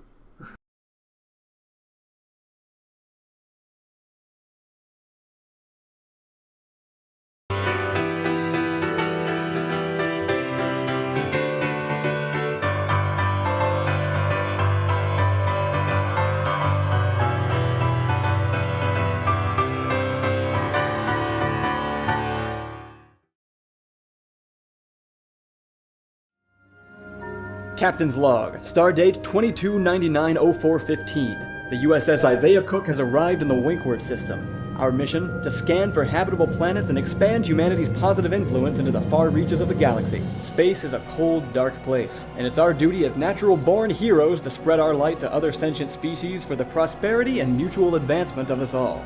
So let's get out there and collect some data! Well said, sir. Aye, aye, Captain. Ready for your orders. Why am I the only one that looks different? Scanners online! We really are the best. Incoming transmission! Humans, you have been officially declared the worst, and your reign of terror will soon come to an end. Executor, you must be confusing us with the Zoomans. They look just like us, except they're terrible. We are familiar with the fanatic spiritualist xenophiles you speak of, but your crimes far outweigh their total lameness. Crimes? Please. Humans are the best thing to happen to this entire wretched quadrant. No one dislikes us. I'm not sure I'm high enough rank to be having this conversation. We are the Federation against humanity. Your villainy against our people will no longer be tolerated. What are you talking about? We were the humans' first friends after you figured out spaceflight, and then you broke our defensive pact and left us for dead. You blocked off our only hyperlane to the rest of the galaxy. That's on you. You paid for mercenaries to attack our undefended colony. You, on several previous occasions, made very rude comments at our expense. It was only a matter of time before you declared war. You stole a planet filled with primitives we had been cultivating for our own empire. Okay, first off, the place was called Radical Prime. I mean, how could we resist that? Right, guys? Also, the primitives ended up being the Zoomans, so I think we can all agree you came out on top there. It matters not. Rebel human factions are constantly attacking our ships in unclaimed space. Your species actively prevents further study of our galaxy. Well, that's hardly our fault. They're rebelling against us, too, and all we did was ration food sources to try and get our energy out of the red. We are the good guys here, righting wrongs, preventing disasters. A group of our corvettes is stopping a deadly asteroid from hitting the Pyronite homeworld as we speak. They already blew up the asteroid. Humanity 1, Apocalypse 0. Take that, Rocks. Incoming transmission from the Rocks. You just destroyed our mother. Ship? No. It is literally impossible to not be a villain by these standards, okay? We are just trying to do the right thing, just like all of you. Like most of you. Some of you. A lot of you are actually way worse. Mercenaries, not even proper soldiers. Yeah, that's right. You, Birdface, you straight up own slaves. Yeah, your entire economy is based around buying and selling everybody else here. Alexa. Xeno scum. I've personally seen the remains of the planets you've cracked in half. If you're gonna keep breaking them, you don't deserve any more planets. And Newt Newts, you... well, you're adorable. All lesser species will be exterminated, processed, and fed to our allies for sustenance. Okay, yikes, but also checkmate. Pointing out our misdeeds does not forgive your own. Look, why don't we all just accept that we've accidentally committed a few war crimes and come back to this conversation once we all naturally turn on each other after running out of space and resources? We're all on the same side here. For now. Incoming transmission. Ah, gross. It's the Zoomans. This is why humans are the true scourge of the stars. You do whatever you please while simultaneously praising your own moral superiority. You are a hypocrite. Okay, fine. You want proof that we're the good guys? Patch it on through. Oh, hey, you might have accidentally hit your answer button there, buddy. It was on purpose. Stop being so lame. By the authority that I totally have as a Science officer, on behalf of the human race, I hereby accept your offer of... what did you want? Oh, I don't know. We were just kind of hoping someone would want to talk to us. Pick something. Shoot, how about a federation? You can name it if you want, but I was thinking Best Friends Club. Sure, whatever. You see, an alliance with somebody so far below us, we couldn't possibly gain anything from them. Who's the villain now? Guys, they said yes! Yes, someone said yes, finally! Just kidding. Hey, have you heard the good word about the Shroud? This was a mistake. Ta-da! Hi, I'm Kyle. Thank you so much for watching this video, and special thank you to Paradox for making this entire video. Alright, we're back. That was my first Blender video, actually. That was like my first big one where it was like an entirely digital set. This thing looks pretty good. It holds up. Also, yes, there's a few things where, like, if I looked at my, like, just a list of certain details of my life, even today, I'm still like, wait, what? Wait, what? What? How did that happen? And one of them is definitely that Sokka was in a video that I wrote and made. That's weird. That's not something I could have predicted.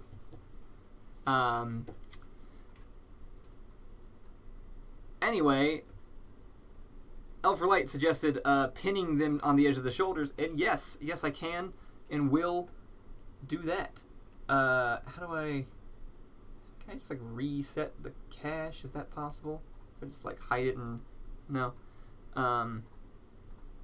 Oop, I should do it. Yes, I can pin it. Not only can I pin it, I can probably pin and sew it, which will actually kind of like pull it into the pin, and maybe we'll make some more realistic like folding going on also. So let's see that. See if that works. And then, you know what? Actually, while I'm in here, I am gonna unsubdivide it real quick, just because we're doing the stream, and it's taking a while. Where's the unsubdivide button? I know that exists. Mesh, maybe?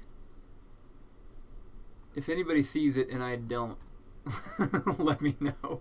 Because sometimes that happens. Face, perhaps? Intersect, no. Am I just missing it? There is definitely an unsubdivide button. I'm just not seeing it at all. Yeah, Digby was in it also, who I didn't really know until we started doing a bit of a foray onto Twitch. And he started watching our streams. You'd be in face mode. Thank you! Would have taken me forever to figure that out. Thank you to Trite. I think it's Trite giving me most of the advice. Unless it's not, in which case I'm sorry for the other guy. No, it's not a cape. I'm trying to make it look like a blanket. It's kind of like draped over his shoulders. I'm just trying to position it in such a way that that it will like fall where it's supposed to go, which is way harder than I thought, or I just don't know how to do it. More likely. And I'm not sure that what I'm doing right here with like all this like stretching and stuff is necessarily the best way to do it.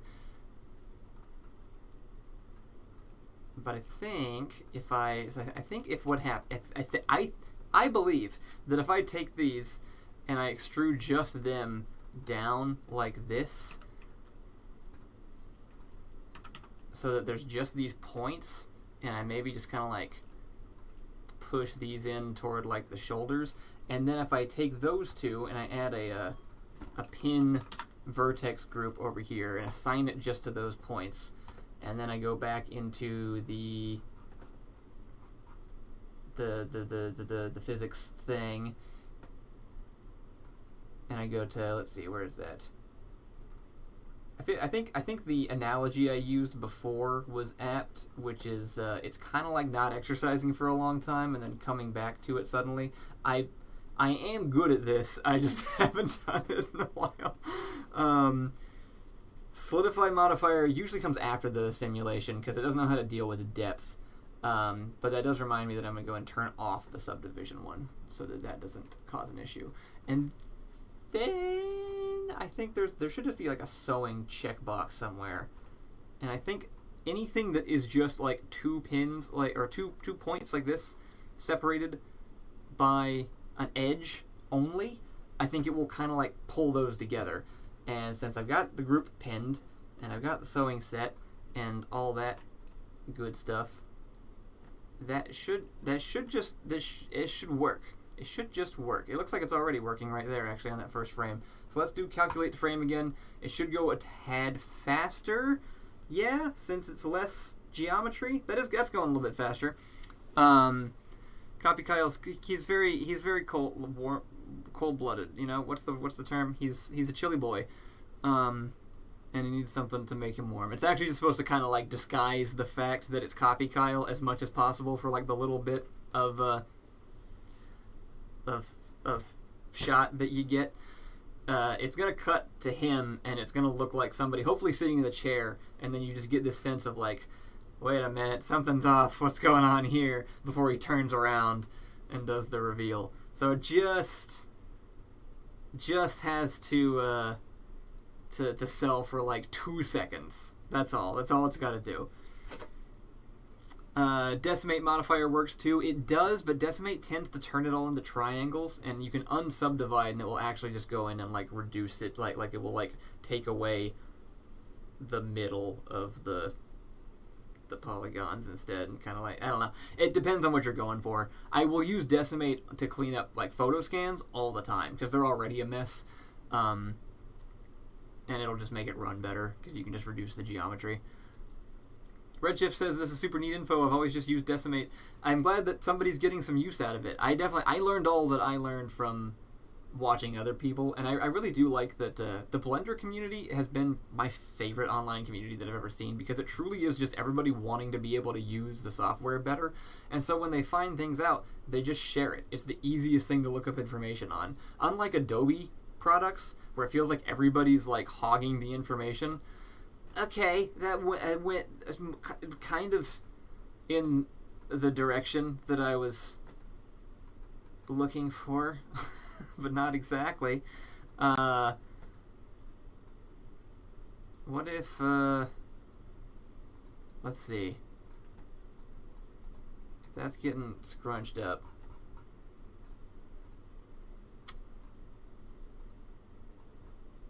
Then perhaps this part back here needs to be longer also. I'm worried that if I like disproportionately move a bunch of the vertices, that it's gonna like throw off the calculations. Whoops.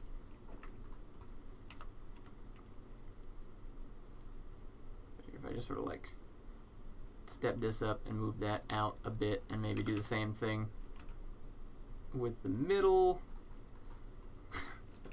It's truly a mess. This is very unprofessional. And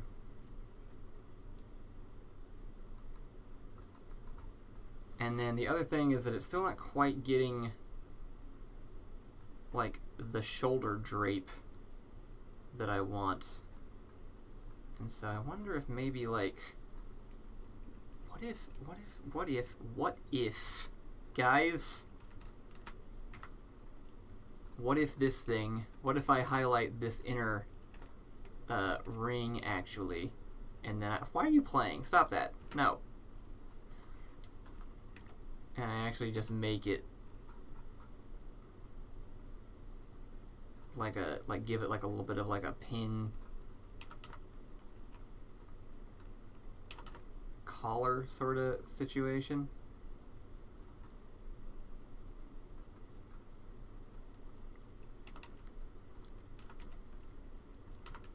Like if I give like this sort of like point of contact, and then I think if I highlight all of this, I should be able to go into like dissolve faces. No, that's the wrong thing. Only faces. There we go. And then I need that bottom one. What if I just highlight that bottom one instead and just do delete edges? That didn't work. That didn't select anything. Delete edges. There we go. That's what I want. And then I want the points that are down here. And instead I want to make all of those my pin group. Alright, oh, that's already doing something. It's already reacting in kind of an interesting way. Hopefully he doesn't look like he's wearing a cape, because he's wearing a cape. That's what's going on.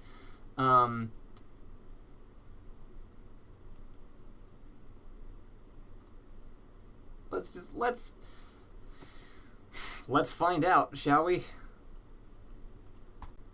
Do a little calculate the frame situation here again. I'm trying to think, like in real life, when you're just like draping a blanket on yourself, just kind of like you just drop it. You just put a blanket on. One other thing I might be able to do, if this doesn't work, the other thing that I might do is add some extra keyframes to CopyKyle so that he technically starts like this, but like before the animation starts. And so then I have the cloth drop on him and then have him just sort of slowly raise up and let it settle there. And maybe that will make more of the look that I'm actually going for.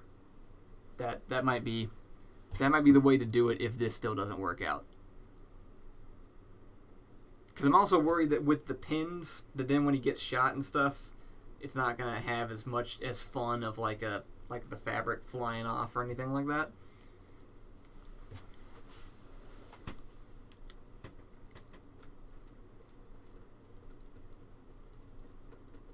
Got 15 frames to go. What was I talking about before? Baldur's Gate?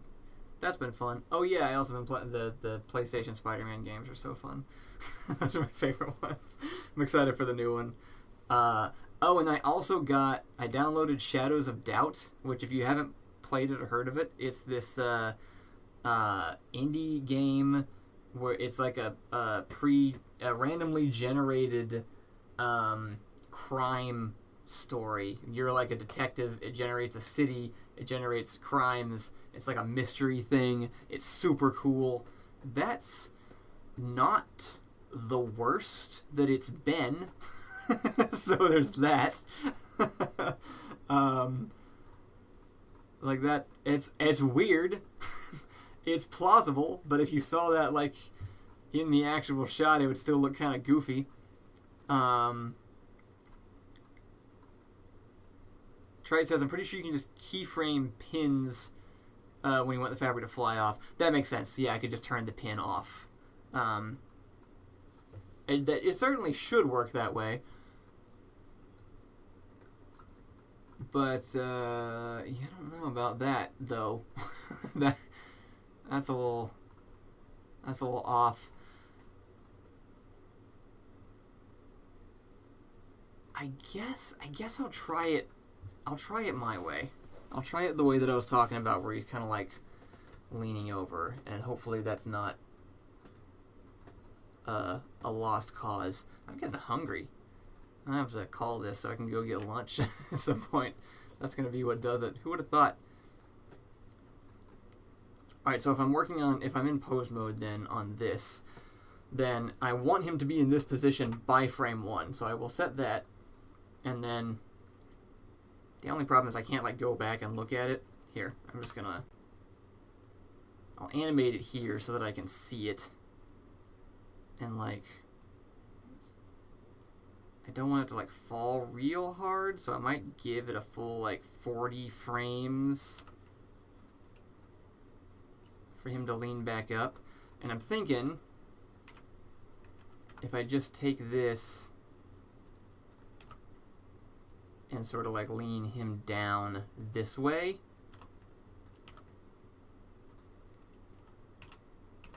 set keyframes there. So now he has this motion built in of just kind of like sitting back up.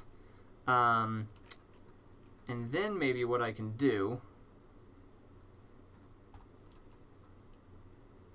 is I can grab this plane again, turn that off, try to reset the cloth. Never quite figure out how to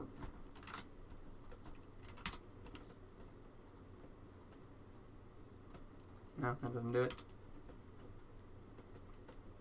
Is there like an easy reset cache button? Because for some reason I can never seem to find one where it's just like, hey, go back to what you were doing. I'll just turn it off. And then yeah, maybe even just don't mess with it too much, but do more or less the same thing.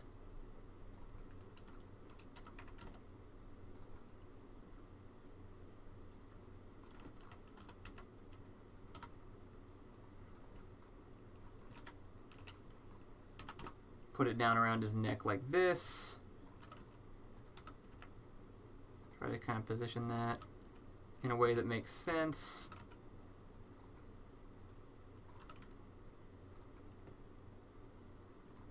And then also we want to parent that to the skeleton in a way that's going to make sense. Does that mean... I think I can do it with automatic weights also. That might throw it way off.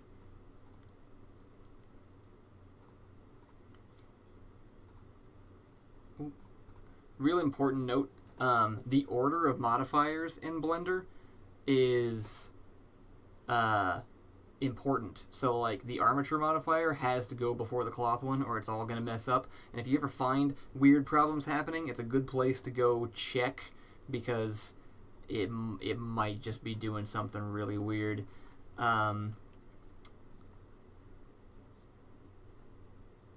no way to pop this back where it's supposed to go without having to like manually put it back again. Oh, that's weird. Oh, that's weird. Yeah, it's because I did the weights. What if instead...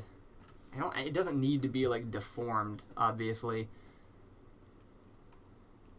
What does with empty groups do? Does that make it follow? No. I'm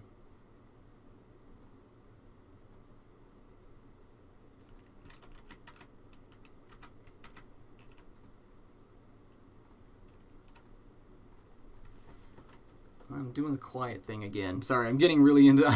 now I'm starting to focus. So it's... To clear the cache, you just press delete bake. Yeah, does that work if you haven't actually baked it? If it's just, like, temporarily caching it? I haven't actually checked, but that might work just fine. If I just do object, does that work? Because the object isn't moving, it's the... Yeah, right? Like, that doesn't actually do the thing I need it to do.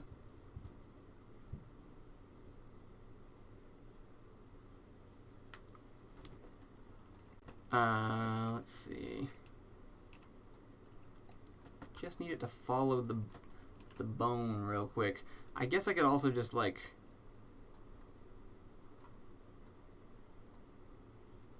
just like parent it to a single bone, maybe?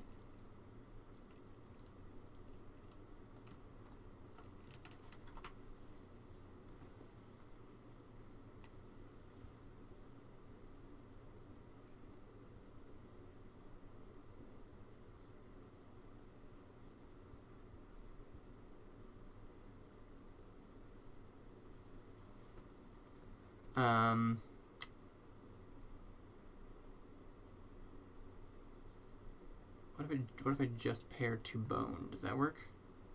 That did something. But what is bone relative? Now I'm just clicking things. This isn't even... This is just me randomly clicking. What if I... Wait, what if I just pair it to that? Will that work? Will that keep it kind of... No. No, it does not. I guess because it's moving with this thing. If I just throw in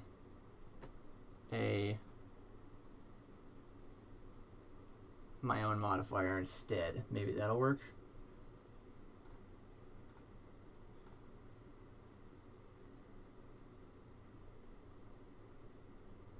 No, I'm missing the modifier I'm looking for. Can you hook the two corners to empties and animate those curling around the neck? Yeah, that also...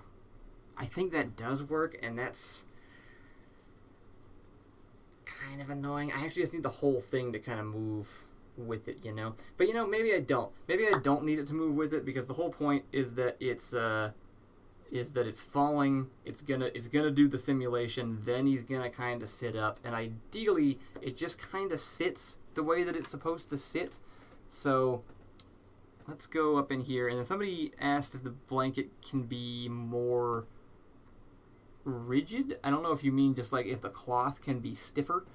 Because the answer is yes. You can go and mess with all of these cloth settings. They have some defaults, and then you can kind of set it to work off of that. I think the cotton defaults are more or less what I already have,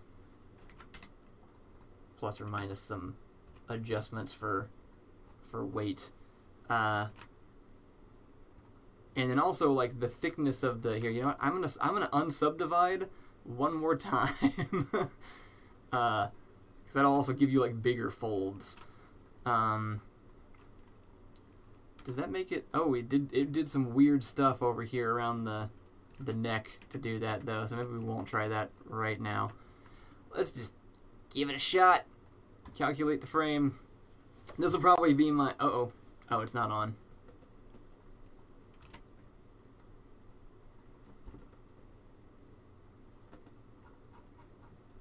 Sorry, I actually need to do, let's see.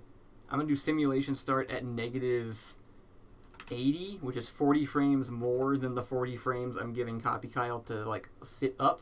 I'm going to turn on the cloth simulation, and then we're also going to take CopyKyle and we're going to move his keyframes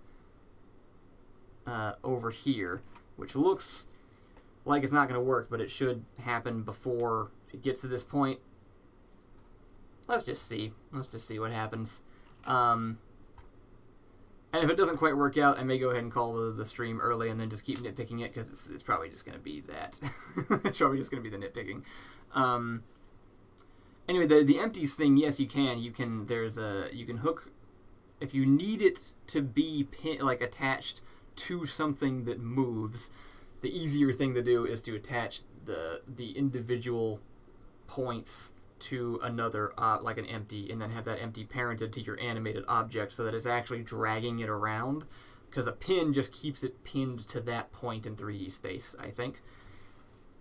Dan's asking, what am I modeling? I'm trying to put a blanket over CopyKyle's shoulders at the moment, which is remarkably difficult for how simple of an idea it is. It's actually probably not that hard. I don't have a lot of experience with like placing cloth. I've gotten good enough at understanding finally what the settings do, so I can make like flags and things kind of like flying around or anything like that. But the trying to like pre-place it in a position that looks natural is not something I have a whole lot of experience with. So that's what you're watching right now, is me figuring that out. And then after that, I got to figure out hair, which is a thing that I really have not messed with. I've done it for like a still frame art, and I use like the hair simulator I use for grass a lot. That's because it does the same thing. But I have not done anything with like long animated hair yet, so this will be my first attempt at that. And it's all way too much work for what this video is. There's not enough going on to justify all of this. I've been saying that the video is going to come out next week. More likely what's actually going to happen is I'll be finishing this up next week, and I will make the next video in the same week, because that one's much smaller and more basic. And then the actual main channel videos will start the following Monday, which I think will be like at early September. But then I'll already have 2 queued up, and they'll start coming out while I work on other ones.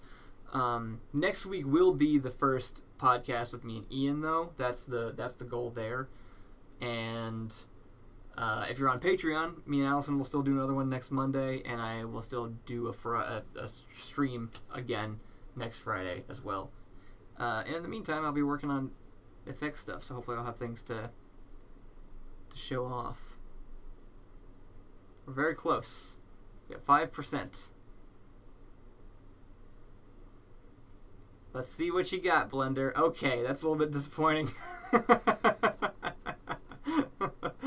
Well,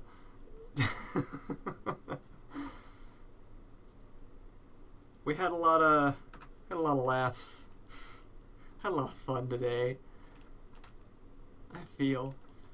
And this is what we were left with. We made some progress. We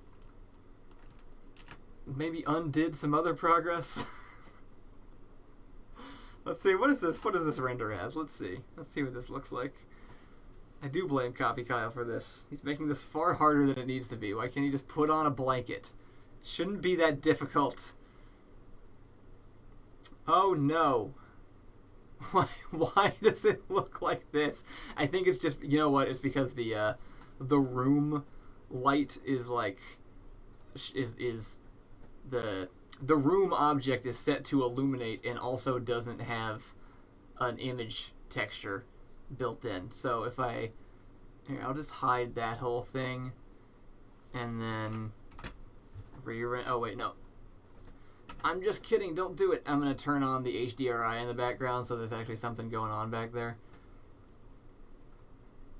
Because this is the thumbnail, so I got to make sure that I got something that looks okay. Turn off the transparency there. Blender really is, once you've got the, I would not call Blender intuitive. It has gotten much more easy to navigate, and if you can kind of figure out all the ins and outs, dear God, you can make something beautiful. Look at that. Let me get that focus set up a little bit better, yeah?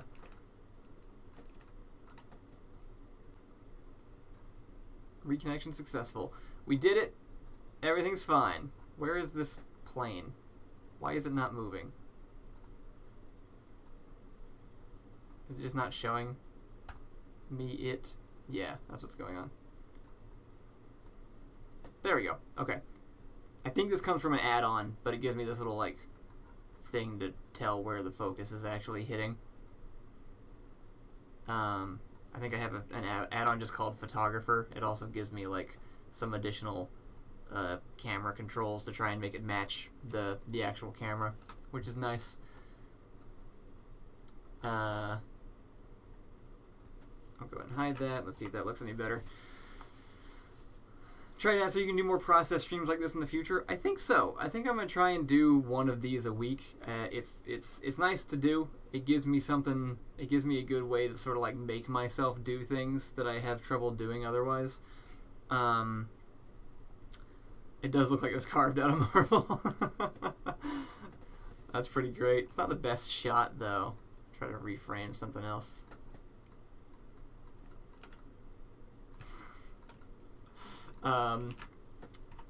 And yeah, I don't know. I really enjoy. I haven't always been much of a streamer because I have trouble feeling like I have to stay entertaining while also focusing on whatever I'm doing on the screen, and I haven't been very good at like, I don't know, making myself do that well. I'm still not sure that I am good at it. I'm just getting better at sort of like accepting the result, you know.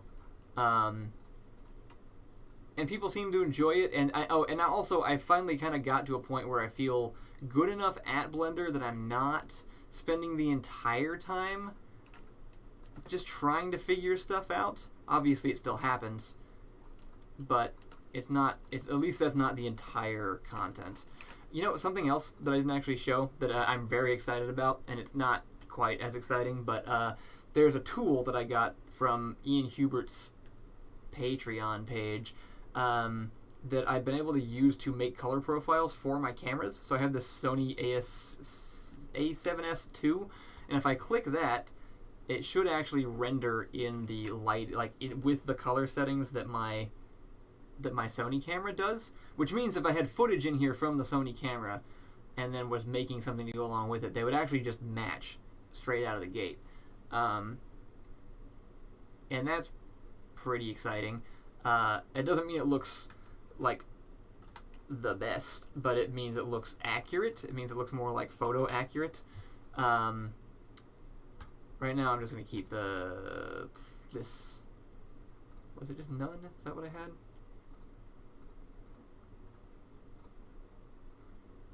What have I done? Anyway, the fact that it has been able to that I've been able to like take care of that really helps a lot because I can't see color. So I have this software where I can feed in a bunch of like bracketed exposure images from the camera, and it will use it to calculate like the brightness curve that specific camera generates, not even just the model, but like my camera sensor. And then it will match that to whatever. So if I'm importing footage, I can tell it like this is footage from this camera, and then when I'm exporting from Blender, I can be like I need it to look like the footage from this camera. So then it all ends up in Premiere, and Allison can color correct it, and the same rules apply to everything. She's not trying to like match different footage looks. And yeah, it's not really on display right now. Oh, here we go. sRGB, I think Filmic is like the default, and then this is like the Blender sort of high contrast version. But yeah, I can pick my Sony one, keep that at like normal, and then I can either adjust the exposure here, or a better thing to do usually is just change the HDRI. I can just go into the shader editor, swap it to world, and then just turn the strength of the HDRI down instead, and it'll kind of help with that whole thing. Oh, you know what? I just realized there's that giant light panel off to the side. Like that's why it's looking kind of junky. Because generally, if just the HDRI is on it, well, that still looks bad. CopyKyle is unlightable. When it comes down to it, there's no way to make him look alright, because he just doesn't. Look at that. Look at that thing. Ooh, I actually can't tell if I'm turning the area back on. Yeah, looks like I am. Alright, this is surely enough. This is enough of this. I am colorblind. I have mostly just enough to make it really inconvenient to try and like color correct footage.